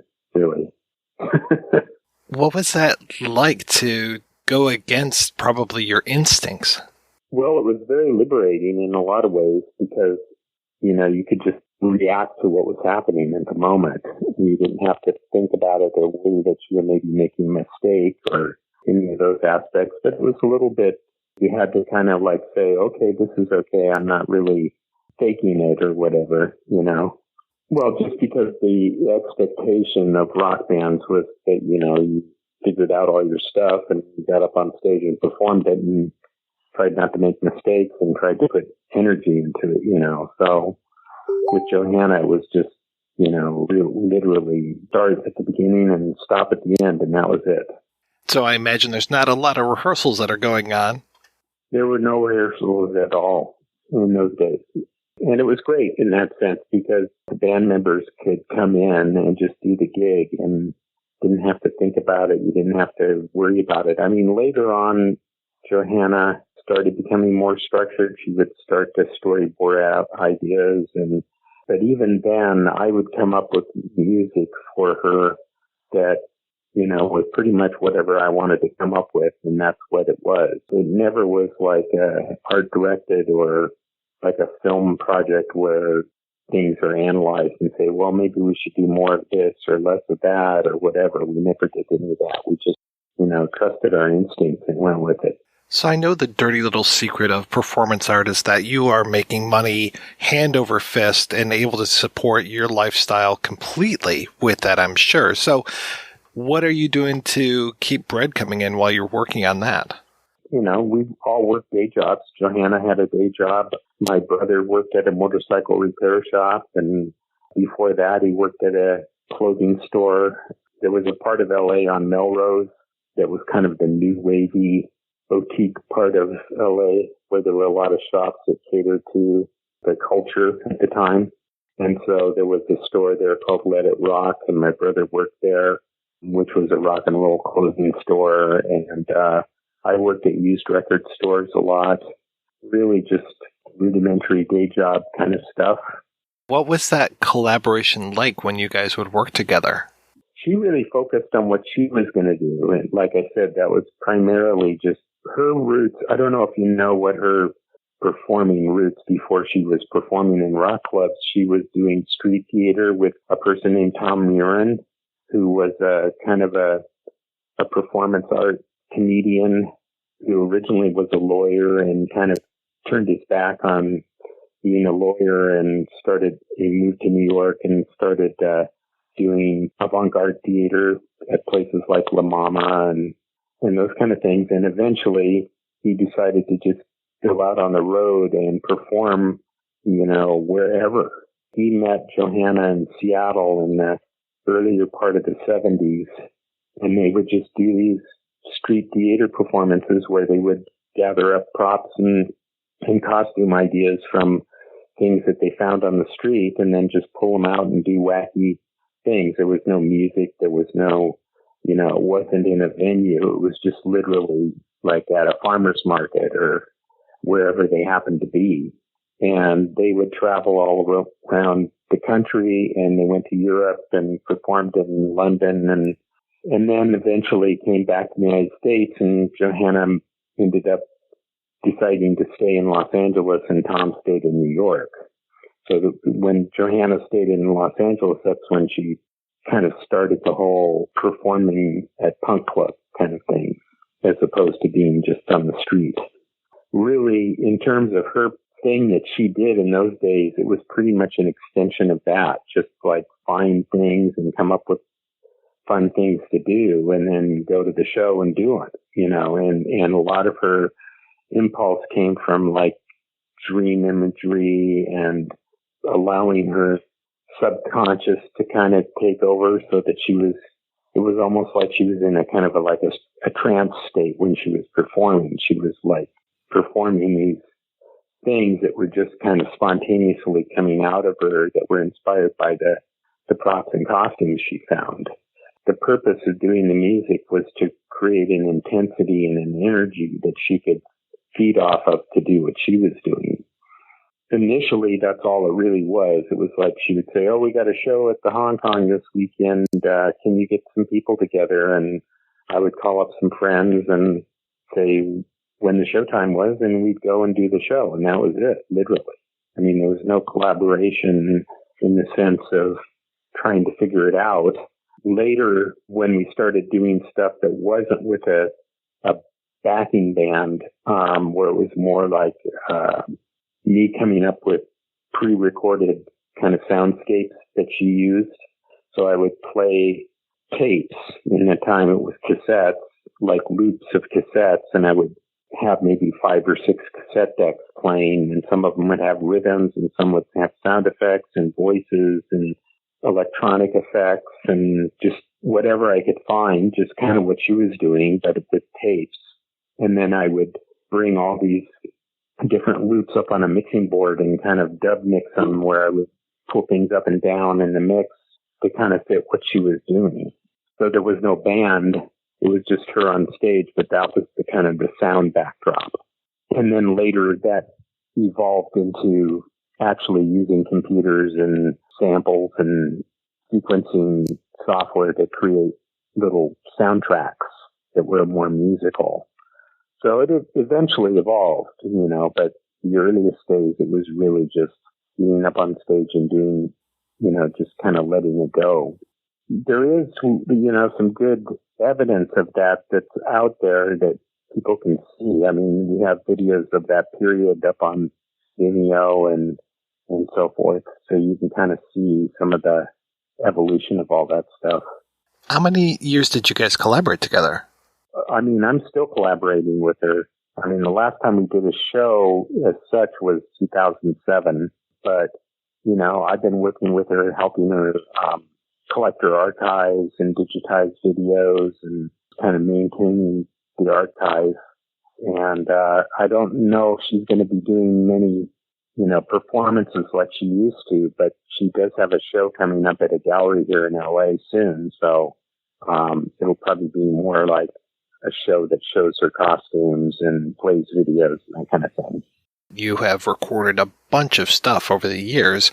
Did you kind of break away from her and start playing other stuff? Is that like during fallow periods, or how do you balance your work with her, your day job, and then also being a musician on top of that with other bands and with your own stuff? Most of my own stuff is kind of derived from things that I created for Johanna, but I didn't, and I would put those out as recordings, and kind of revise them so that they worked as recordings as opposed to just being a soundtrack to a performance. But a lot of that source material is kind of what I worked off of to do my own projects. And then working with Johanna led to working with other performance art people. Like I worked with a group called The Shrimps for a long time, and would do a similar kind of thing of composing backdrop scores that we would perform or play while they were performing. I also did some sound for Survival Research Laboratories for a while. And for a while, I was also in a band. There was plenty of time. I mean, Johanna would do maybe one show a month at her most active, and sometimes one show a year at other times. So there was plenty of time to do other things. So how did DeBedio come about for you? Basically, Johanna got approached, I guess, by Alan Sachs to be in the film, in a scene. I kind of went along with her for that scene, and also we were asked for it to be like a Johanna performance so that there was music that went along with what she was doing during the scene, which was a nightmare. You know the scene that she's in, the Benny's Nightmare scene. So what happened was Alan Sachs had worked out a deal with a studio called Mystic Studios, which was run by a guy named Doug Moody, to record things that he needed for the film. And so when I went in the studio to do the music for that scene with Johanna, I kind of hit off a good relationship with Doug Moody. And then at some point, and a lot of the Mystic Records artists were featured in the movie and on the soundtrack, like the Mentors and D. Detroit and Social Distortion, and I can't even remember all the bands that performed on it. But he was using, as the score for the film, he was using cuts off the first Lounge Lizards album. But when it came time to do the soundtrack album, which was part of the deal where he was using Doug Moody's studio, in exchange, Doug was going to be releasing the soundtrack album. It came time to do that, but Lounge Lizards wouldn't let him use their music on the soundtrack album. Because the music that I did for that Benny's Nightmare scene was kind of somewhat like that in the sense that it had saxophone and this kind of groovy, jazzy feel to it. He basically asked me to get together that same group and do little kind of pseudo score pieces that would be on the soundtrack album. And then he also had recorded a bunch of his commentary on the film. We interlaced our little kind of soundtrack pieces with his commentary with a cut by one of the artists, you know, and so it was kind of like a little, I don't know what you would call it, but it was more than a soundtrack album. It was kind of like an audio version of the movie, basically. And I was in charge of putting all that together. I wasn't recording the bands themselves because they were using tracks they had already recorded for other projects or whatever. But I was mixing them into this thing that I was doing along with trying to figure out how to get his dialogue stuff mixed into it. So, you know, it was kind of an interesting creative process. Had you ever done anything like that before? Well, not really. You know, it kind of came about pretty organically, so I wasn't really thinking about it in terms of, you know, whether it was hard or something I'd done before. It was just kind of like, this would be fun. Let's try this. Let's try that, you know. And what was it like working with Alan Sachs? Well, I didn't actually work with him very much, you know, because I was in the studio doing that, and I would meet him on the set sometimes. We got along fine, but we weren't like pals or hanging out, being friends or anything. It was just, he was more kind of somebody that Johanna knew. And I was just working on the music, and he would come in into the studio and check it out and was very enthusiastic about what we were doing. So that's what it was. At least that's what I remember. One other kind of interesting story related to DeBedio that I don't know if anybody's told you, and that is that Benny's Nightmare cut that we did. There was a San Francisco band called Veronica Lip Gloss, and Johanna actually discovered them not that long ago, and I don't even know if they still exist, but they had posted a cover version of that same song up on their website, and this was like pre-Spotify and all that.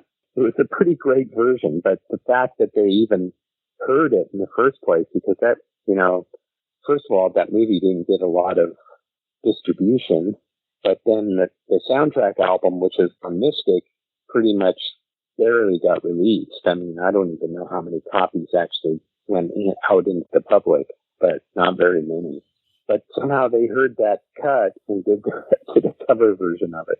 You've done other things for movies, and I'm very curious how you've got into that. You know, you've even done, as far as I know, and please correct me if I'm wrong, but like doing, you know, work on different documentaries and doing a lot of like sound mixing and things like that. Like for, I mean, as far as I know, you're even still working on that kind of stuff. Yeah, well, what happened was my wife and I, my wife's a performer and a singer, and so it was kind of convenient because I could keep doing what I was doing, and it was kind of fit with what she was doing as well. So we would do we got into a lot of recording in our bedroom of our apartment. We had a separate bedroom that was basically a studio, and we would buy gear and equipment and, you know, an 8-track recorder and so forth, and just basically do everything right there. This is during the 80s. And then at some point, we moved into another house where it was an entire house with a basement. So we decided to build a studio in the basement. As a result, I just started doing that as a business as opposed to having a day job. I was just basically running the studio like a commercial studio. You know, I would start getting jobs from people. So that would include a lot of film projects where if it fit the space that I was in, you know, I could record a composer could come in and we record a string section, or I'd help them mix something, or, it really depended on the job, what I would do. Sometimes it was sound design. Sometimes it was, mixing a score. Sometimes it was doing a sound mix for the entire film, and usually low budget films. It was just kind of part of the process of having a studio for hire, kind of jobs that would come in. Did I rewrite that you had your hands in Little Miss Sunshine a bit? Yeah, I've been pretty close friends with Jonathan and Valerie for many, many years. They used to have a show called The Cutting Edge, which was a music show. In those days, it was called Cable Access. Like if you had cable television, there was like a station or two that would be kind of like local programming, but sometimes it would be more creative. A show on there called The Cutting Edge that they were the producers of. And that kind of featured a lot of artists like R.E.M. and whoever were the hot artists of the day, but weren't like mainstream pop. I would do some music projects for them, like little bumper things for between segments of their show and that kind of thing. Over the years, occasionally they've asked me to work on a project, and one of them was Little Miss Sunshine, and basically what we did was we were hired to do the karaoke music that the kids performed at the end of the film. And it was supposed to be like karaoke, like cheesy productions, that they would hand a cassette to the guy and he would play it and then they would perform to it.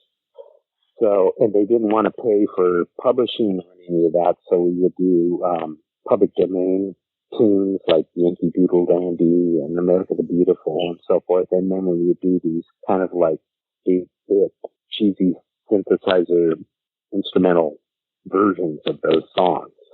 So that's what they used in the film. It was actually a great thing because they were public domain, we were able to copyright the arrangement of the tunes. Over the years, we've, collected little tiny chunks of publishing money from those arrangements, which is pretty funny considering what it was. And we've done other things with them. We did some commercials with them. We composed a bunch of music for some X Games commercials, I think in 1990. And we also did a series of Priceline ads with them. So we've done various projects over the years. And what are you working on these days? Well, I still have my studio, so I work a lot of it nowadays. I still do some film stuff. People call me up and they want to, record string sections for a low-budget film or whatever. I do that, but I also work with local musicians who are working on a, self-produced project that they want to put on Bandcamp or up on SoundCloud or whatever. So I do a lot of that. That's basically it. I have to ask you, is that you actually on the cover of Mark Wheaton Plays America's Favorite Award-Winning Tunes? Yes, it is. Yeah. It's a great photo. It's just us goofing around down in the studio, and that my photo just kind of clicked for us, so we thought we'd use it. It's so great. It's like almost Esquivel, but not quite. Yeah, with our Farfisa organ there. So where is the best place for people to keep up with you and all your stuff? On the Bandcamp, there's a Catasonic, the record label is called Catasonic Records, and there's a bandcamp.catasonic.com. And that has all my stuff up there that I've done on my own and with the Shrimps and with Johanna Wendt. There's a Johanna Wendt section up there with a lot of board mixes of shows that we did over the years. My wife's stuff is up there, and then some of the stuff we put out on Catasonic Records in the 90s is also up there.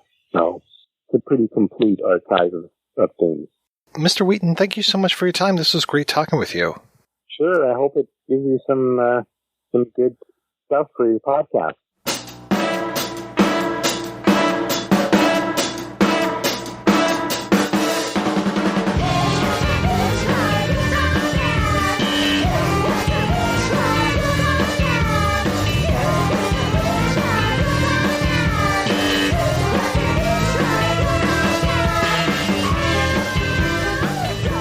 And last but not least, here is director and DeVito himself, Alan Sachs. I'm very curious about your background and how you got into show business. I went to a graduate program at Brooklyn College because I wanted to maintain my my student status. I didn't want to go to Vietnam. So I took a class in broadcasting for the hell of it. I thought it was interesting. I was like surprised that they were offering in graduate school a class in television. I always liked television. So I took that class, and then I really liked the subject. So I went on for a master's degree in that area. Yeah. And then from there, I did an internship at ABC, and the internship was in research.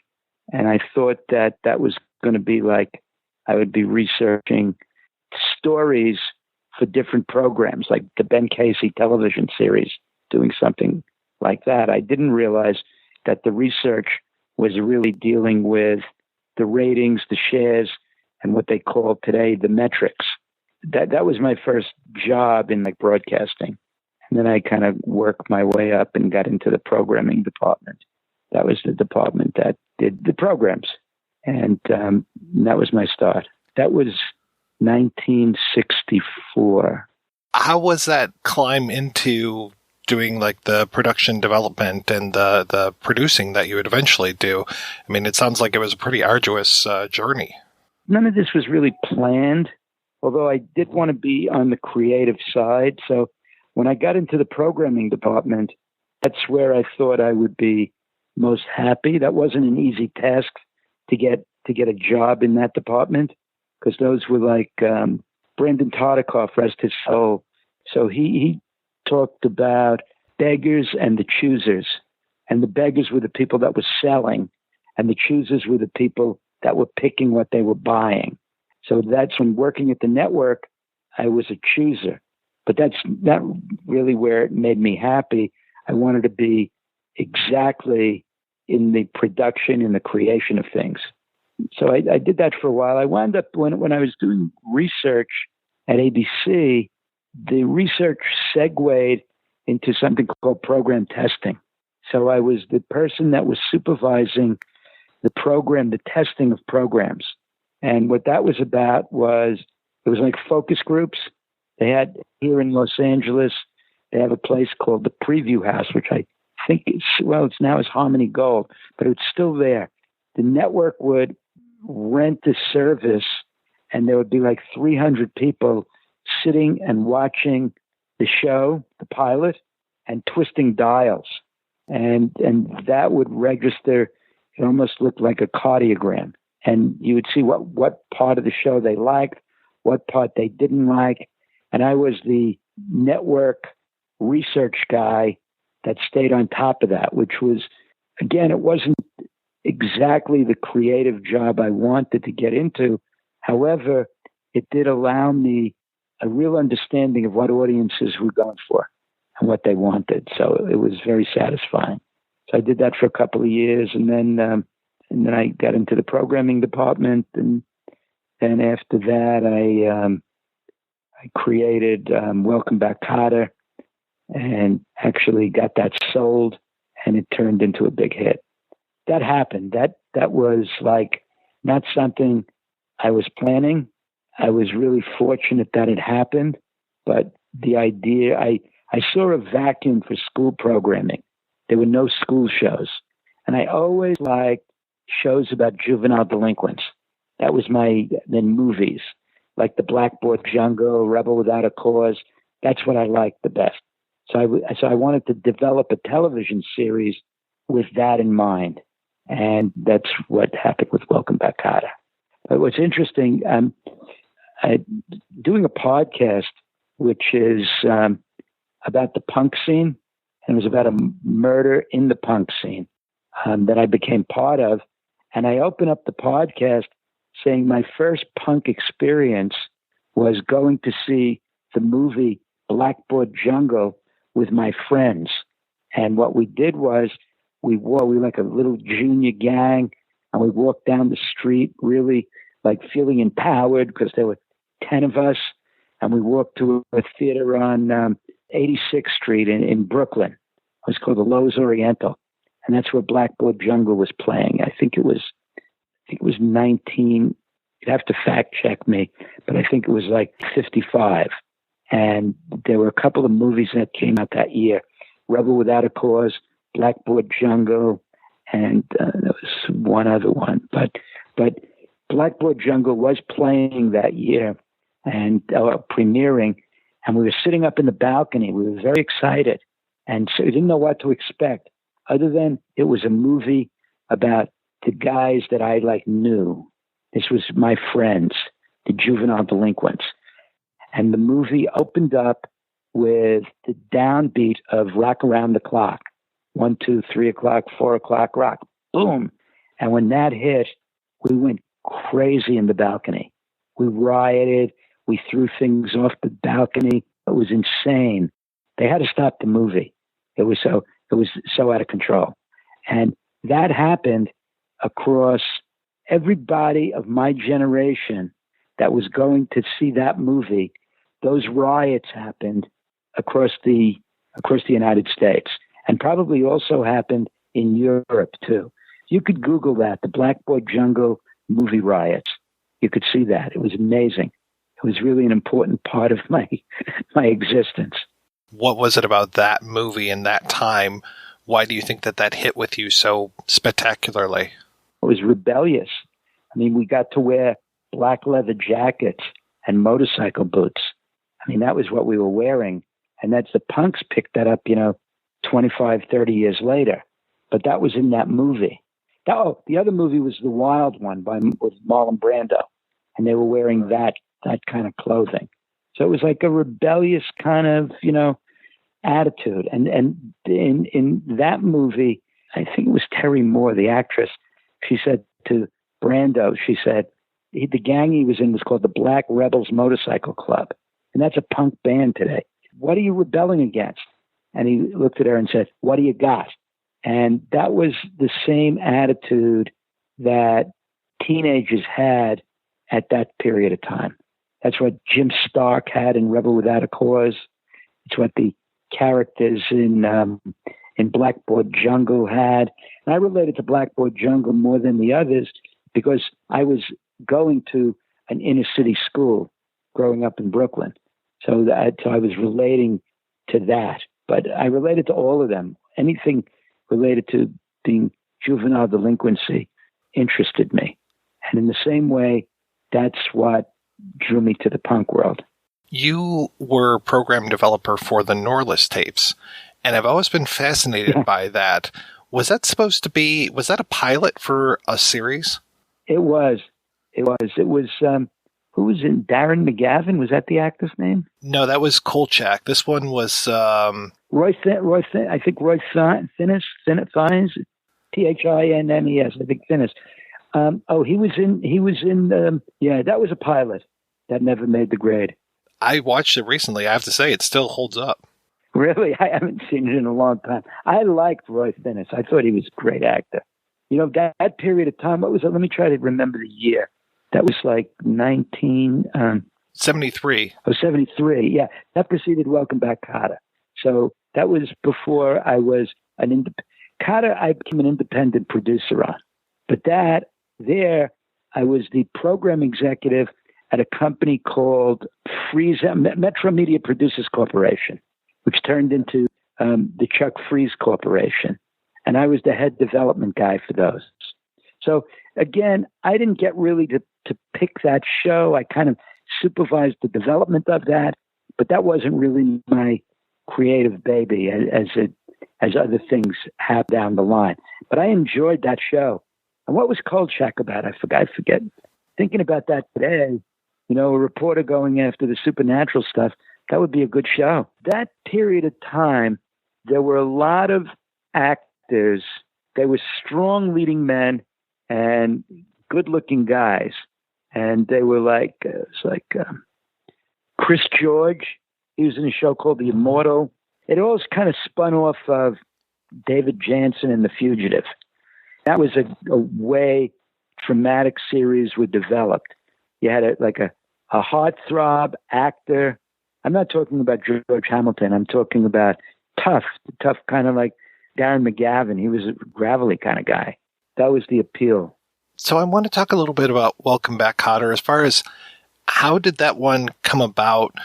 What was your influence? What was Gabe Kaplan's influence? Because it's such an interesting show to watch reruns of that, and just the way that the show changed over time, the way obviously John Travolta kind of breaks out and it becomes so focused on him. But those early episodes were so interesting with Kaplan, especially doing like his shtick at the beginning and the end, and then the rest of the story and the way that that would fit together. The conception was for him to do a joke at the beginning and the end. That was the way, we were going to be doing the topper or the teaser. So that's what we were going to do. And the way that show happened, I was producing Chico and the Man. I was brought in, and I don't want to segue into that because that's a whole other story. But the network brought me in to produce Chico because the guy I was working for wasn't paying enough attention to the stories and the scripts. And they weren't happy with that. So they said, why don't you come in and produce the show? That was a big break for me. And I really kind of replaced my boss, who I was very close to at the time, but little did I know he was going to be screwing me down the line. I had always wanted to do, as I said, I always wanted to do a show about the juvenile delinquents. And I was obsessed with that stuff. So I thought it would be great to do a school show about the tough kids I went to school with in Brooklyn. And like Vinnie Barbarino was in my class, but so was Sammy the Bull. I didn't know he was Sammy the Bull. He didn't become Sammy the Bull until, you know who Sammy the Bull was? Oh, yeah, the gangster. Yeah, he was in my class. Oh, Those Jesus. are like the kids in my class. There was Nicky Bop, Vinnie Barbarino, Sammy the Bull, Paulie Antonicola, Joey Colucci, etc. And those were the kids that I was friends with and going to school with, and I thought they would make a great basis for a sitcom.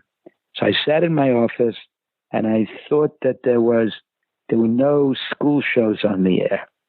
And at this point, this must have been like 1973, I think.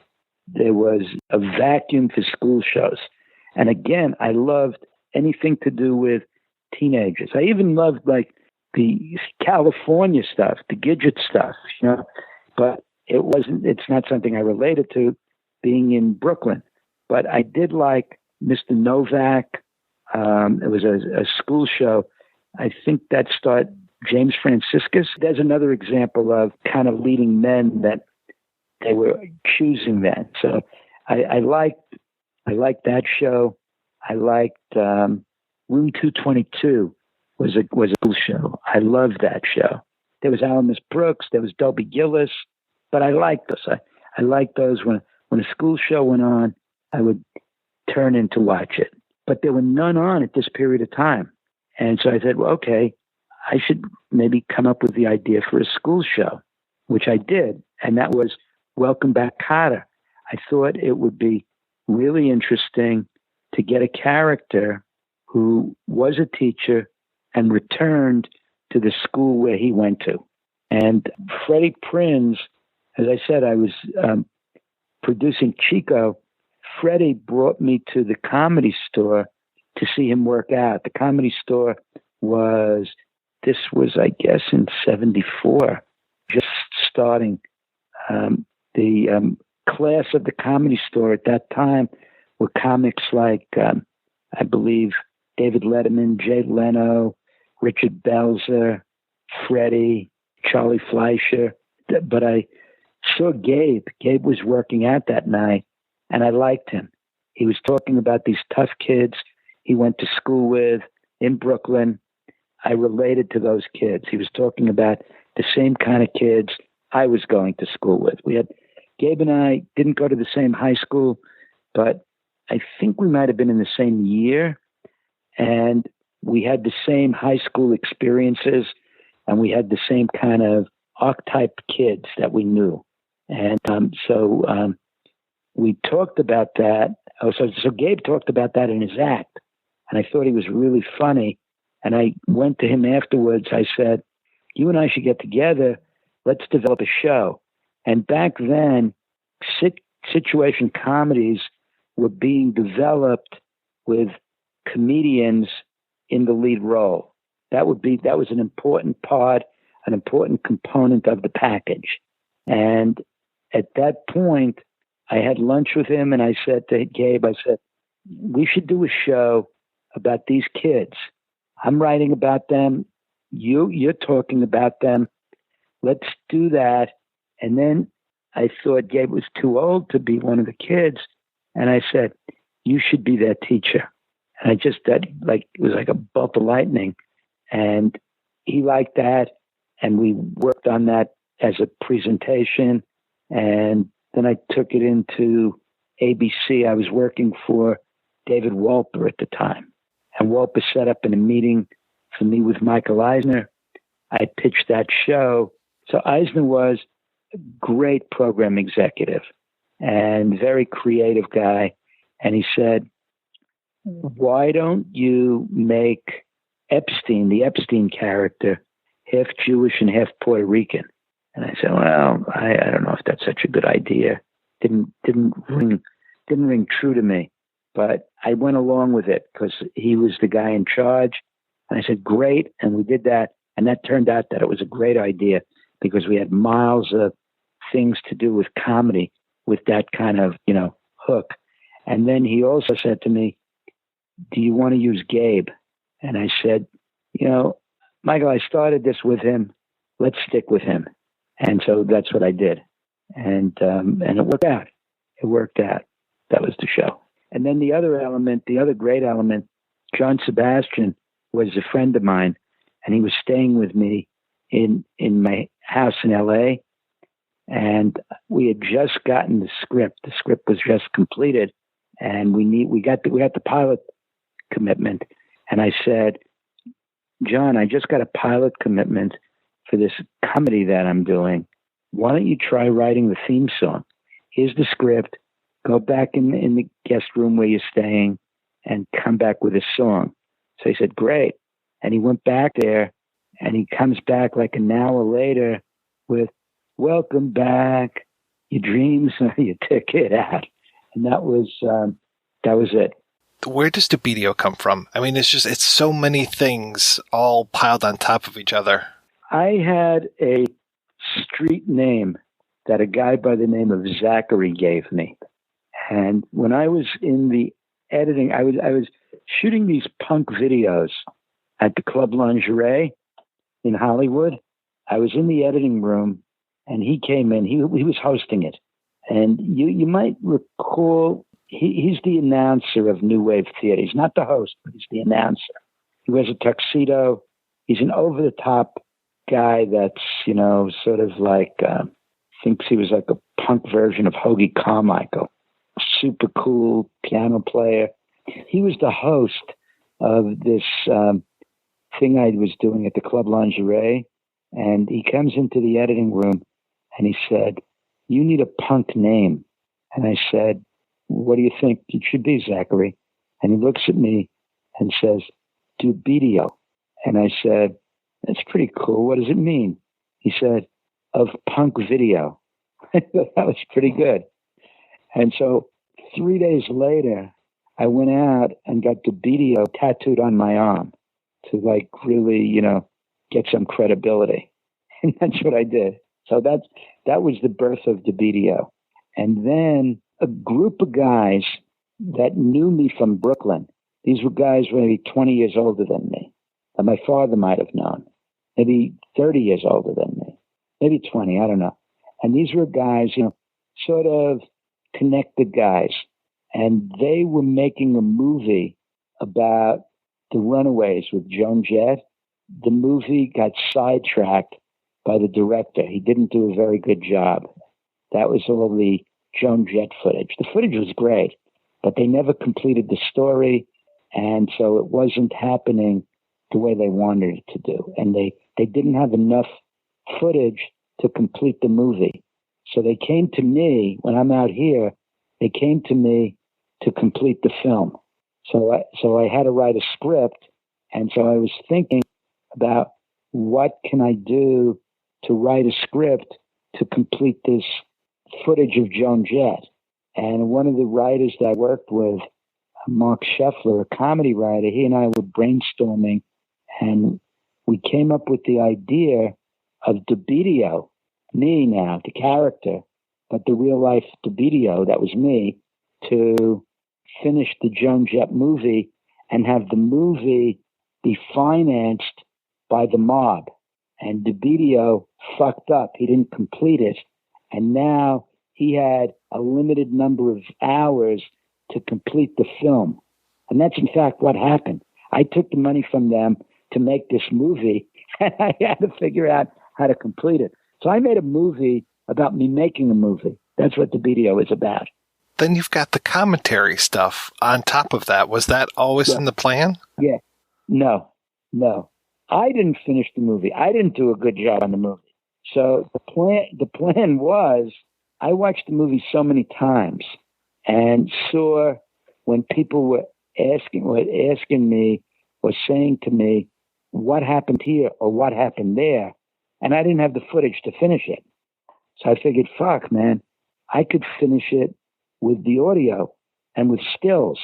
I have a lot of stills, or I can license some stills, and I can also license some crazy other shit. A lot of religious images that were scary, Sacred Heart. Or I could also use stock footage inexpensively. I figured if I got anything that was shocking enough, it can work on the screen. And that was my thesis and how I finished it. So I put together a bunch of different things. I put together stills. And then when I didn't have enough stills, I went out and shot Polaroids. And when I didn't have enough there, I was licensing stock footage, just about everything but the kitchen sink. But then there were still holes. So I thought that as I watched the movie a few times with some of my cast members, and the ones that were glib, Durf Scratch, who played the editor, Benny, and, crazy as it is, El Duce as DeBidio. El Duce was a pretty funny guy, and he always had those crazy lines. When they were watching the movie with me, they were always like, talking shit to the screen. I said, you know what? Let me record this and get that down as if we were all watching the movie together now that it's delivered and there's still holes in it. And we did that. And then I took that and added another layer on it. So there were a lot of different layers. So it's all evolving itself organically. I kept trying to figure out where things were coming from when you shot them. There's footage of the mentors. Was that shot originally, or did you go back and add that back in? That was shot. I didn't. That was.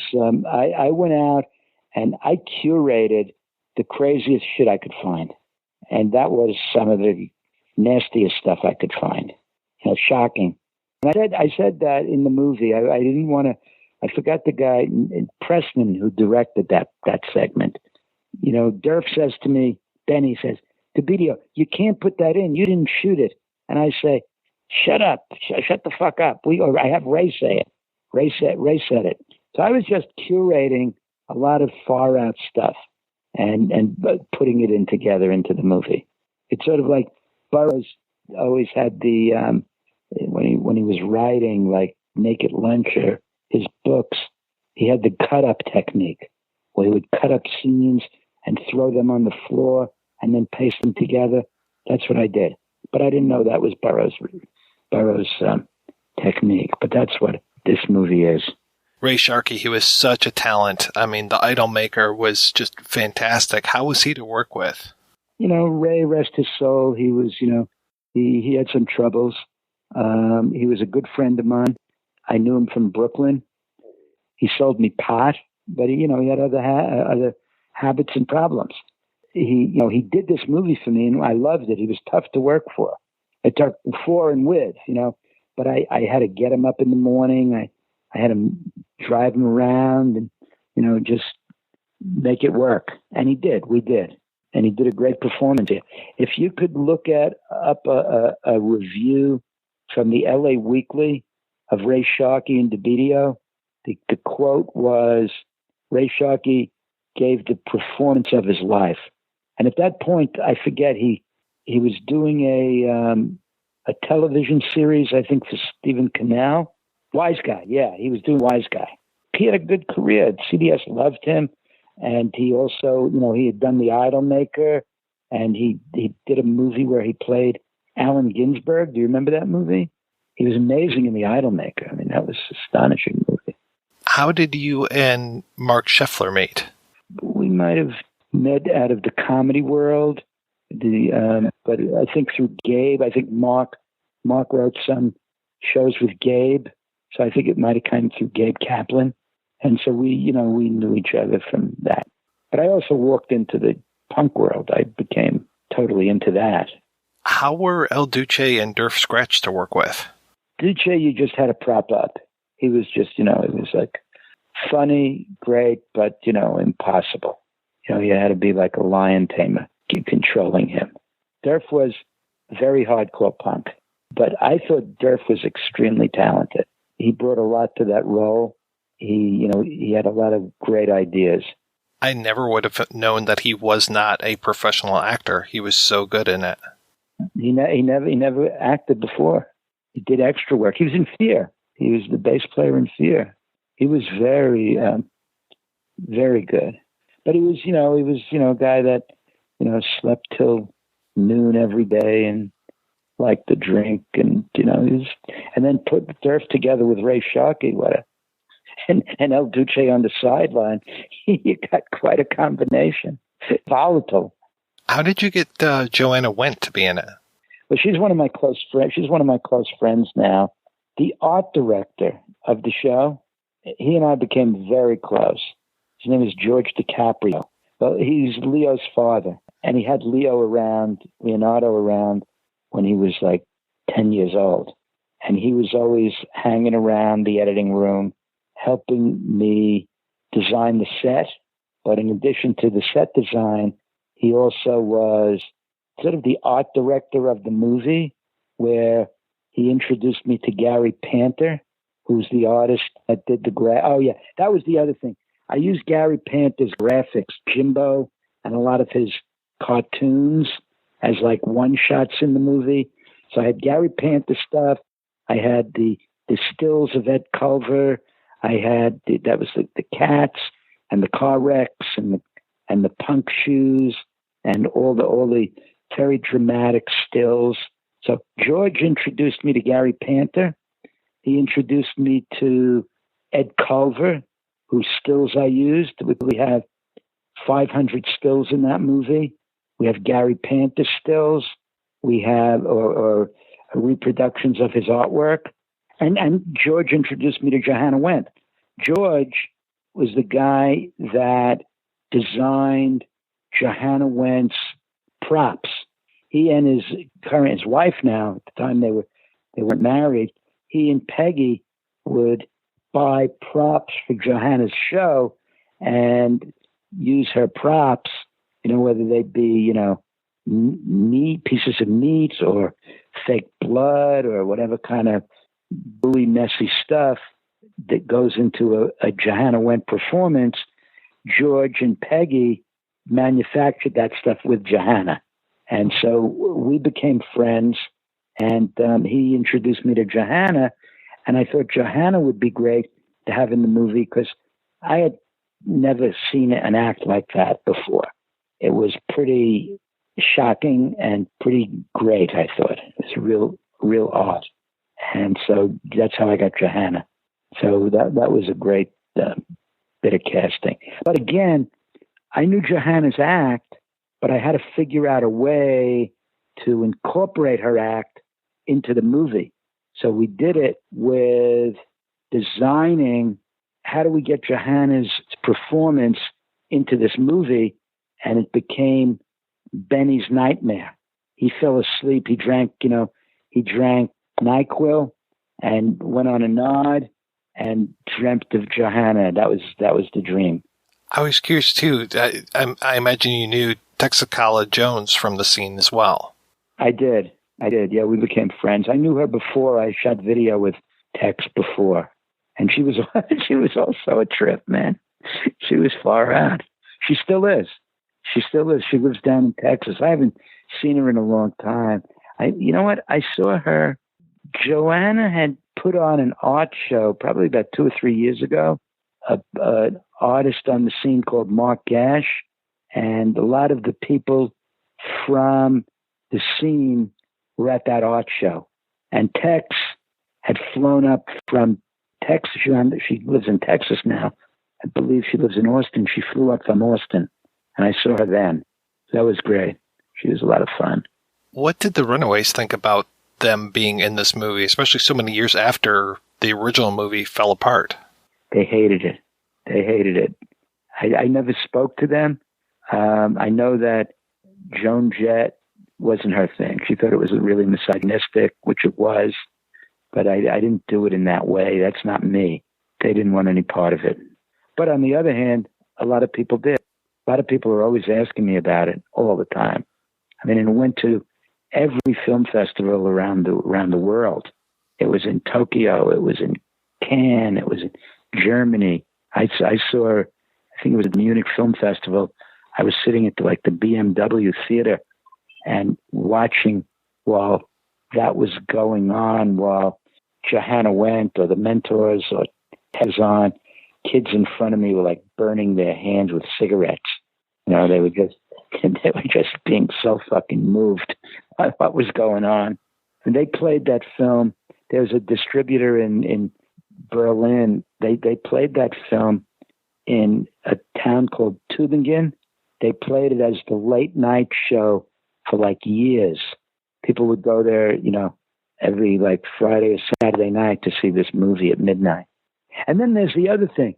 This all came from a club that I was going to in LA called the Zero Club. It was an after hours club where all the bands went. You know, all the bands after they played their gigs would gather at the Zero Club. So you can go there and you could see everybody from El Duce to Tex to the Chili Peppers to Durf to David Jove, all of them. We were all there. I imagine that the film was very welcomed in the punk community. Yeah, they loved it. It played at a club called the Lhasa Club. They ran it at the Lingerie a few times. It opened Filmex. Filmex was, I forget what they call it now. It's like the LA Film Festival, but it was called Filmex then. You know, Ray Manzarek, a good friend of mine from The Doors, he was there. I remember that was important for me. He really liked it. He gave me the thumbs up. So, yeah. So the punks liked it. They definitely liked it. I guess it wasn't too much of a stretch to go from the punk scene into the skate scene with thrashing. It was natural. And that was the same scene in a way. But what happened with that was there was an article written about me and DeBidio in the LA Weekly. A woman named Gloria Olin wrote this great story about me. And it, I talked about going from finding John Travolta and then finding El Duce. That was my transition, right? Similarly, on the same page, there was an article about a group of women, young women, the Hags, and they were skateboarders, teenage girl gang of skateboarders. To this day, I still want to make a movie about that. I think they actually made a movie in New York about young women, girl skateboarders. I don't remember. It's set in Washington Square. And the LA Weekly had an article about me and about these skateboard girls. They weren't even women. They were kids. These girl skateboarders. And they were called the Hags. And I wanted to know who the hell they were. I said, who was getting half the page that I'm on? I wanted to know what they were about. So I asked Zachary. I asked him if he knew who the Hags were. And he knew them. And he told me all about them.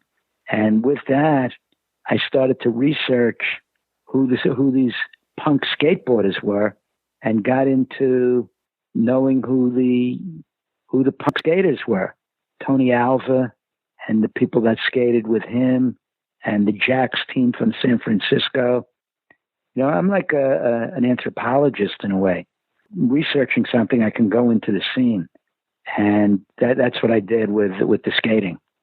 It was like hand in glove. It was a good fit from segueing from DeVito into the skaters. But then at the same time, I did the same thing. I found a couple of bands. I knew I would find a place for them in the movie, like the Chili Peppers. I got them to. I knew I had a place in the skateboarding film where the Chili Peppers would go, and then I just figured out we'd make it a skate bash. Whether Paul Brown and I, we wrote that together. It was like a skate jam, and those things existed where they would have dances where the skaters were going, and that team of skateboarders who wore in the movie, they were the Daggers. They wore the colors like Hell's Angels colors for their club, the Jacks. So we gave that to the Daggers in the movie, and that was a lot of fun. That movie was like fantastic. You know, we had one scene with the downhill race. We had 300 skateboarders up on the hill, and they were skating insanely. And they were punk. The guys, the punks. If you look at Ed Culver's pictures that I used, the guys who were jumping off the stage diving off the balcony in the punk concerts, they were the same guys who were the skateboarders.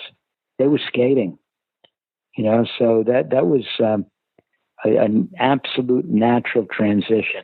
I'm very curious about some of the things that you've worked on recently, but I'm even more curious how you went from, I guess it was kind of a natural progression, how you went from working in films and being part of the music scene to actually being a manager of a band. Which band? So many bands, right? I mean, you've managed more than one. Yeah. Well, I love music. I love music, so that's, what I did. And I wound up developing the show for the Jonas Brothers. Disney. I've been doing movies for the Disney Channel, and they asked me to come up with a movie about a camp where kids, went to learn rock and roll, Camp Rock. And that was like a natural segue. And with that, I was introduced to the Jonas Brothers and cast Joe in the lead of that. So that was like a natural, but it wasn't on the hardcore trajectory, but it was the same path. So it was a musical path. And then I saw these heavy metal kids in Times Square, and they were from Brooklyn, where I was from, and I went back to meet with them, and they were right near where I went to school, Brooklyn College. And then their father asked me if I wanted to manage them. That was Unlocking the Truth. And then I was able to set up a movie with them. Did you know that movie? Did you see that film? Was that the Breaking a Monster? Yeah, Breaking the Monster, yeah. I was able to set that up, and I got them a book, and I got them a record deal. They didn't think I was doing enough of them, so they thought that their parents should manage them. So I said, you know what? Good luck. I'm out of here. I'm not going to deal with your shit anymore. I haven't heard from them since, or seen about them since. Having your parents manage you is usually a pretty big mistake. Yeah, no, definitely. So what kind of stuff have you been up to lately? Because you are a kind of person that never rests. That's right. Like Neil Young says, rest never sleeps. I've always been stuck in my teenage years, still a teenager. And what I'm doing now is I revisited the punk world for the last 2 years. I've been investigating the murder of a guy I knew in that world, Peter Ivers, who was the host of the New Wave Theater. And it's an unsolved crime that is still not solved. And I've taken a really deep dive into this world. It was designed as a podcast and using a lot of the same people, a lot of the same techniques for a podcast. that hasn't seen the light of day as yet. I worked on it for 2 years, and for Stitcher, you're a podcaster, so you know these companies. And it was with I was very excited about it, Women Who Do My Favorite Murder, because I was going to get some great promotion. But through the acquisition of Stitcher by Sirius, they elected not to go with this podcast. They didn't take this as part of, and it was really heartbreaking for me. But I do have all the material and all the rights and all the releases and it's a great fucking podcast, man. It's really a good podcast. I interview people like Jello Biafra, Don Bowles, all the people I could draw on from that punk world, and I bring that into the podcast. So hopefully by the time your thing is going to be ready or on, this is going to find a home very, very soon. So I'm spending a lot of time, figuring out where I can get this placed.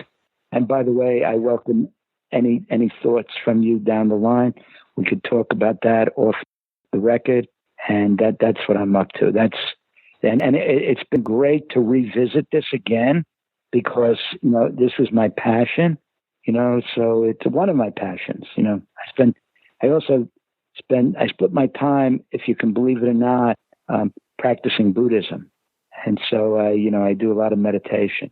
Mr. Sachs, thank you so much for your time. This has been a real pleasure talking with you. Hey, my pleasure. But Mr. Sachs, well, that's very nice. You can call me Alan. But, that's like, the other thing that I've done I haven't done it in a while. I've been a college professor, and I was the chair of the media program at Los Angeles Valley College, which was also a significant part of my my work. And I like teaching because I like being with students. So there we have it.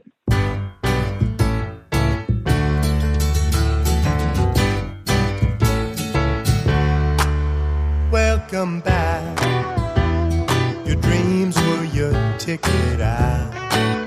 Welcome back to that same old place that you laughed about. Well, the names have all changed since you hung around, but those dreams have remained and they've turned around. Who'd have thought they'd lead you? Who'd have thought they'd lead you? Back here where we need you. Back here where we need you. Yeah, we tease him a lot, 'cause we got him on the spot. Welcome back. Welcome back. Welcome back. Welcome back. Welcome back. Welcome.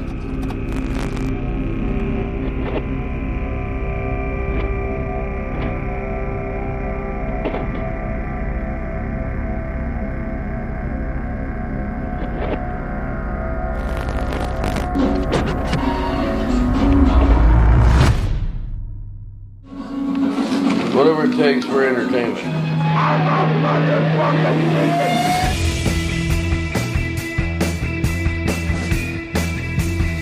How do you describe Mentor's music? What is it to you? Male chauvinism rock.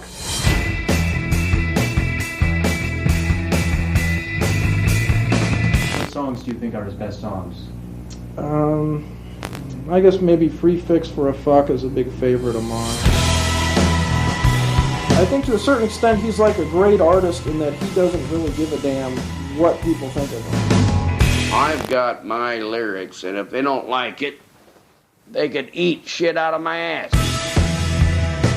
And he was like running around the bus going into people's face with this pee balloon. It's as easy as that. I mean, he's successful because he gets reaction. It's like there's a need for that in society.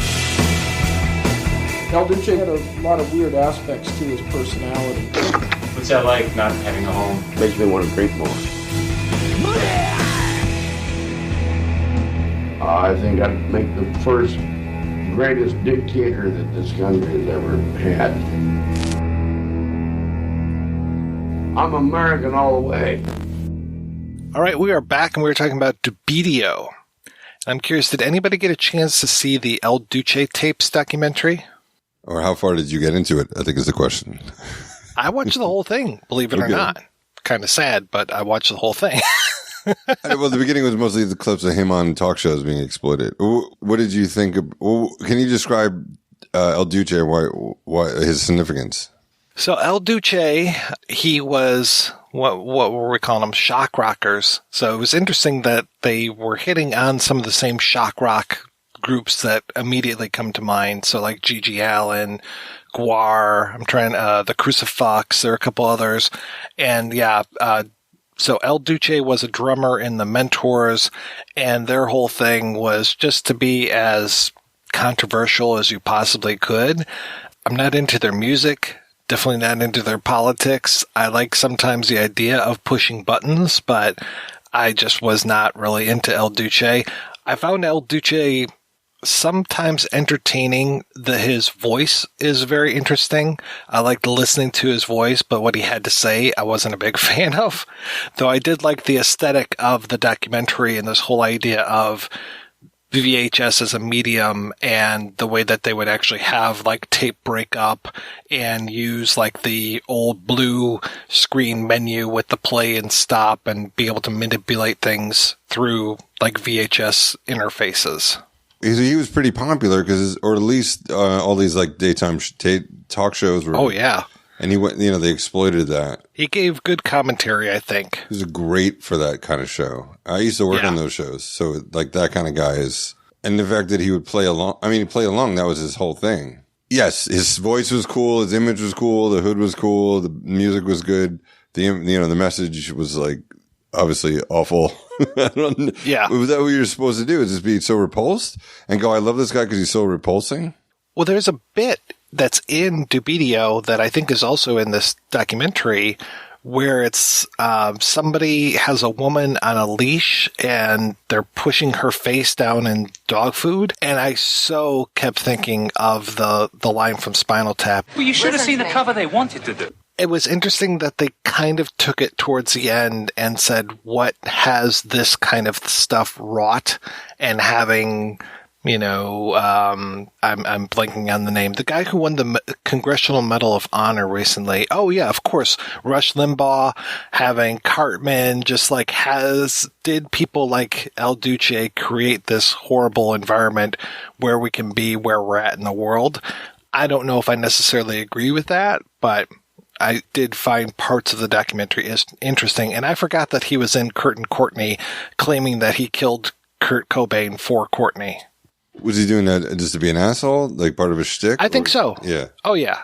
I 100% think that he was just being an asshole, which is like kind of 99% of his whole thing. There's only a few instances in the doc where he kind of lowers his guard, actually puts his foot down and says that he's not going to be playing a concert with some white power people because he's got friends who are Asian and black. And I was just like, oh, well, that's nice. You actually have morals. You have like some scruples somewhere inside of you.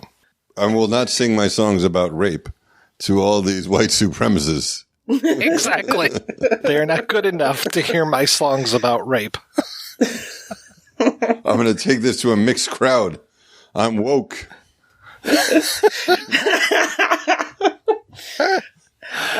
On a totally superficial note, I've noticed over the years of watching El Duce and the Mentors stuff and watching Gigi Allen, it seemed like a lot of the women that gravitate towards these guys are really attractive.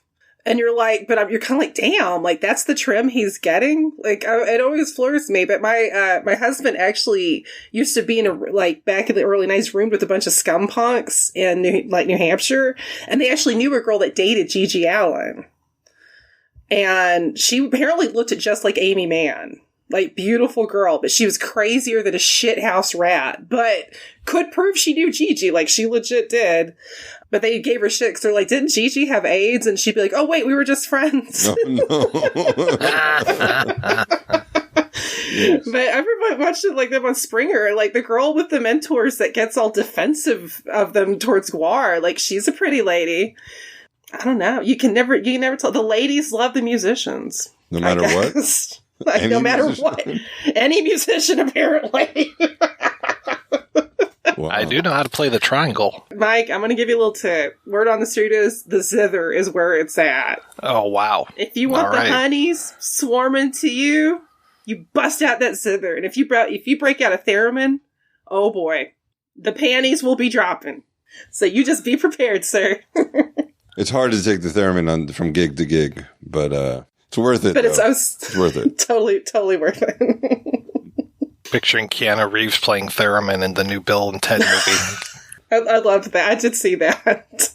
I'm curious, have you guys ever seen Director's Cut, the one that Penn Jillette is in?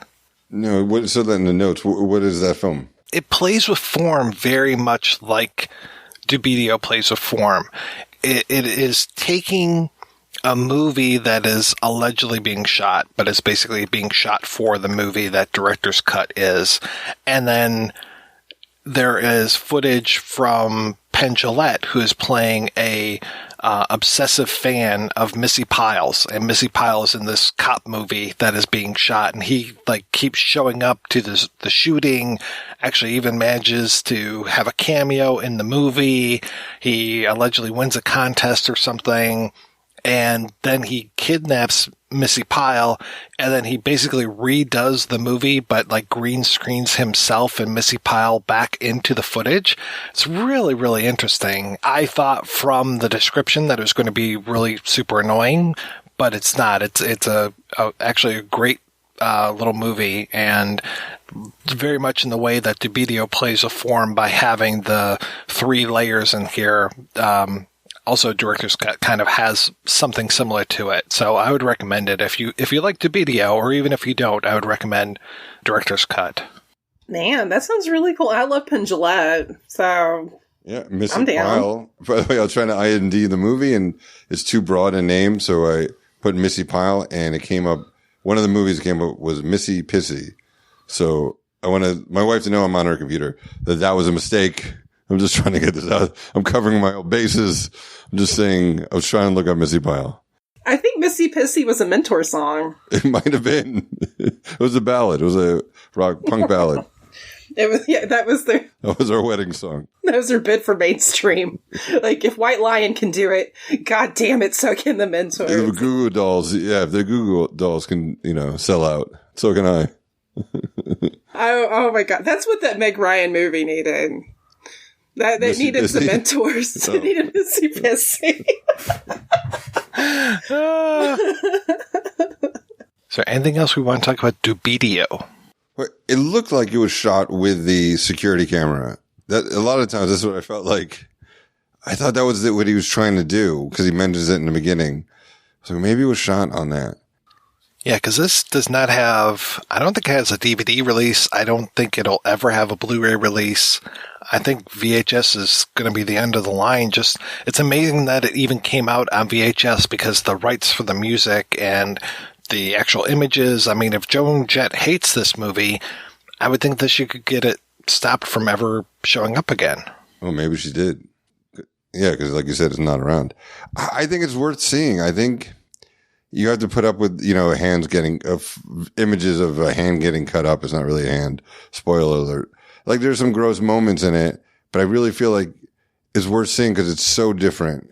It's just so out there that, I think it just is creative. And just when I watched it, it affected me. I don't know why I never copied his thing of talking about during a movie, but I just think it gave you so much freedom to like punk rock music to do whatever you want. And it could be a movie. I'm defending it. I think I've seen this thing 4 times now, watching it for the podcast.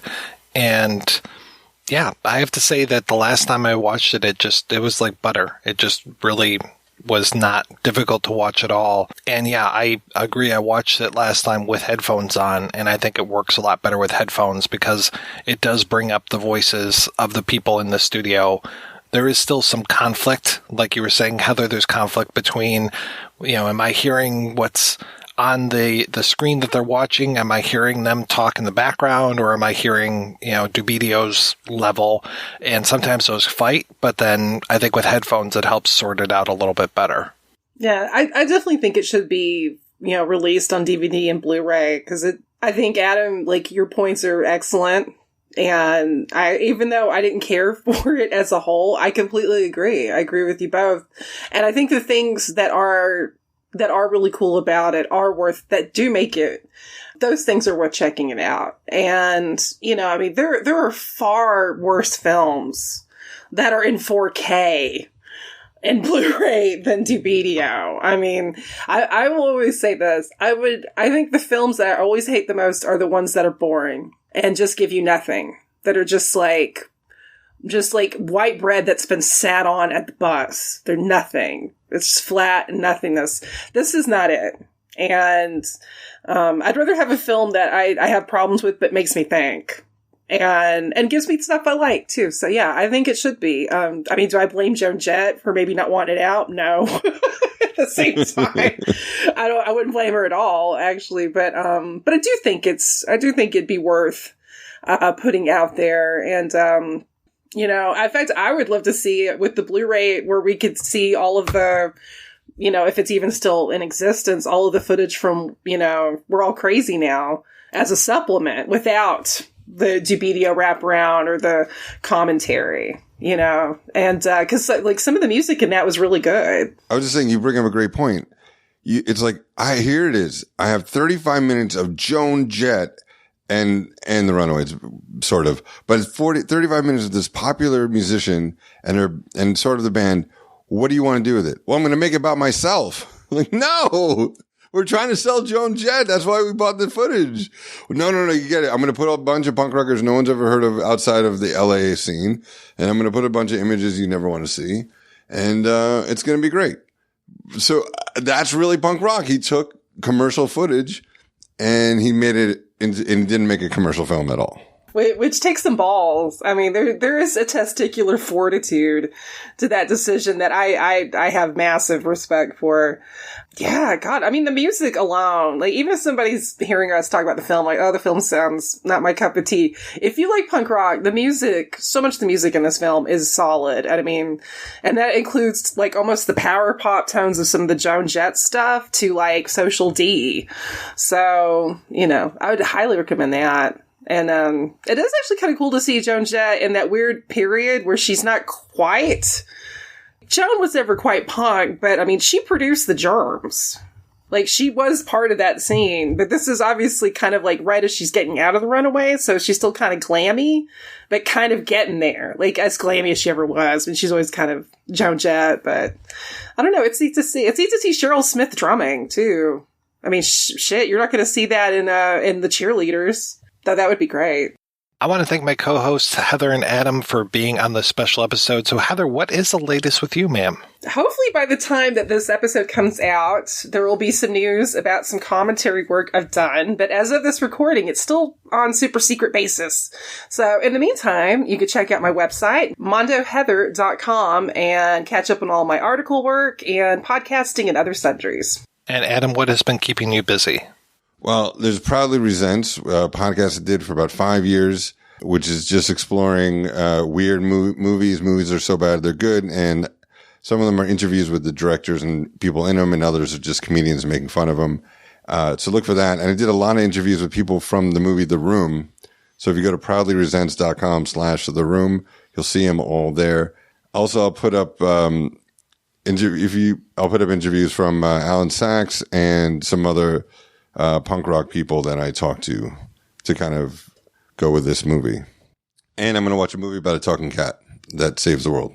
I'm very excited about it. I was so excited that the injunction against Room Full of Spoons is finally over and that they can possibly go on and release that movie now. Yes, and I think I'll be interviewing him again about that by the time this comes out. I think whenever this comes out. Yes, it's amazing. What an amazing story. And to plug one of your episodes, you interview him, the maker of the documentary Room Full of Spoons, when the injunction was there. Such an interesting story. All of their plans just came crashing down. Could you imagine just investing $100,000 or more of your own money and then it just goes away? And God's like, nope, can't happen. Well, thank you so much, guys, for being on the show. Thanks, everybody, for listening. Please head on over to the website, projectionboothpodcast.com, where you can find out more about today's episode. You'll also find a link over to Patreon, where you can make a donation to the show. Every donation we get helps the Projection Booth take over the world.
If you enjoy this show and want more people to know about it, head on over to iTunes, leave a comment, and rate it 5 stars. Make sure you like and share us on Facebook, and don't forget to follow us on Twitter. Just search for Christopher Media. Thank you in advance for supporting Christopher Media by clicking on the PayPal button and by clicking through to all the sponsors who support ChristopherMedia.net. Most importantly, we would like to take the time to extend an extra special thanks to you. Christopher Media could not exist without your support. Thank you for visiting ChristopherMedia.net, and thank you for listening.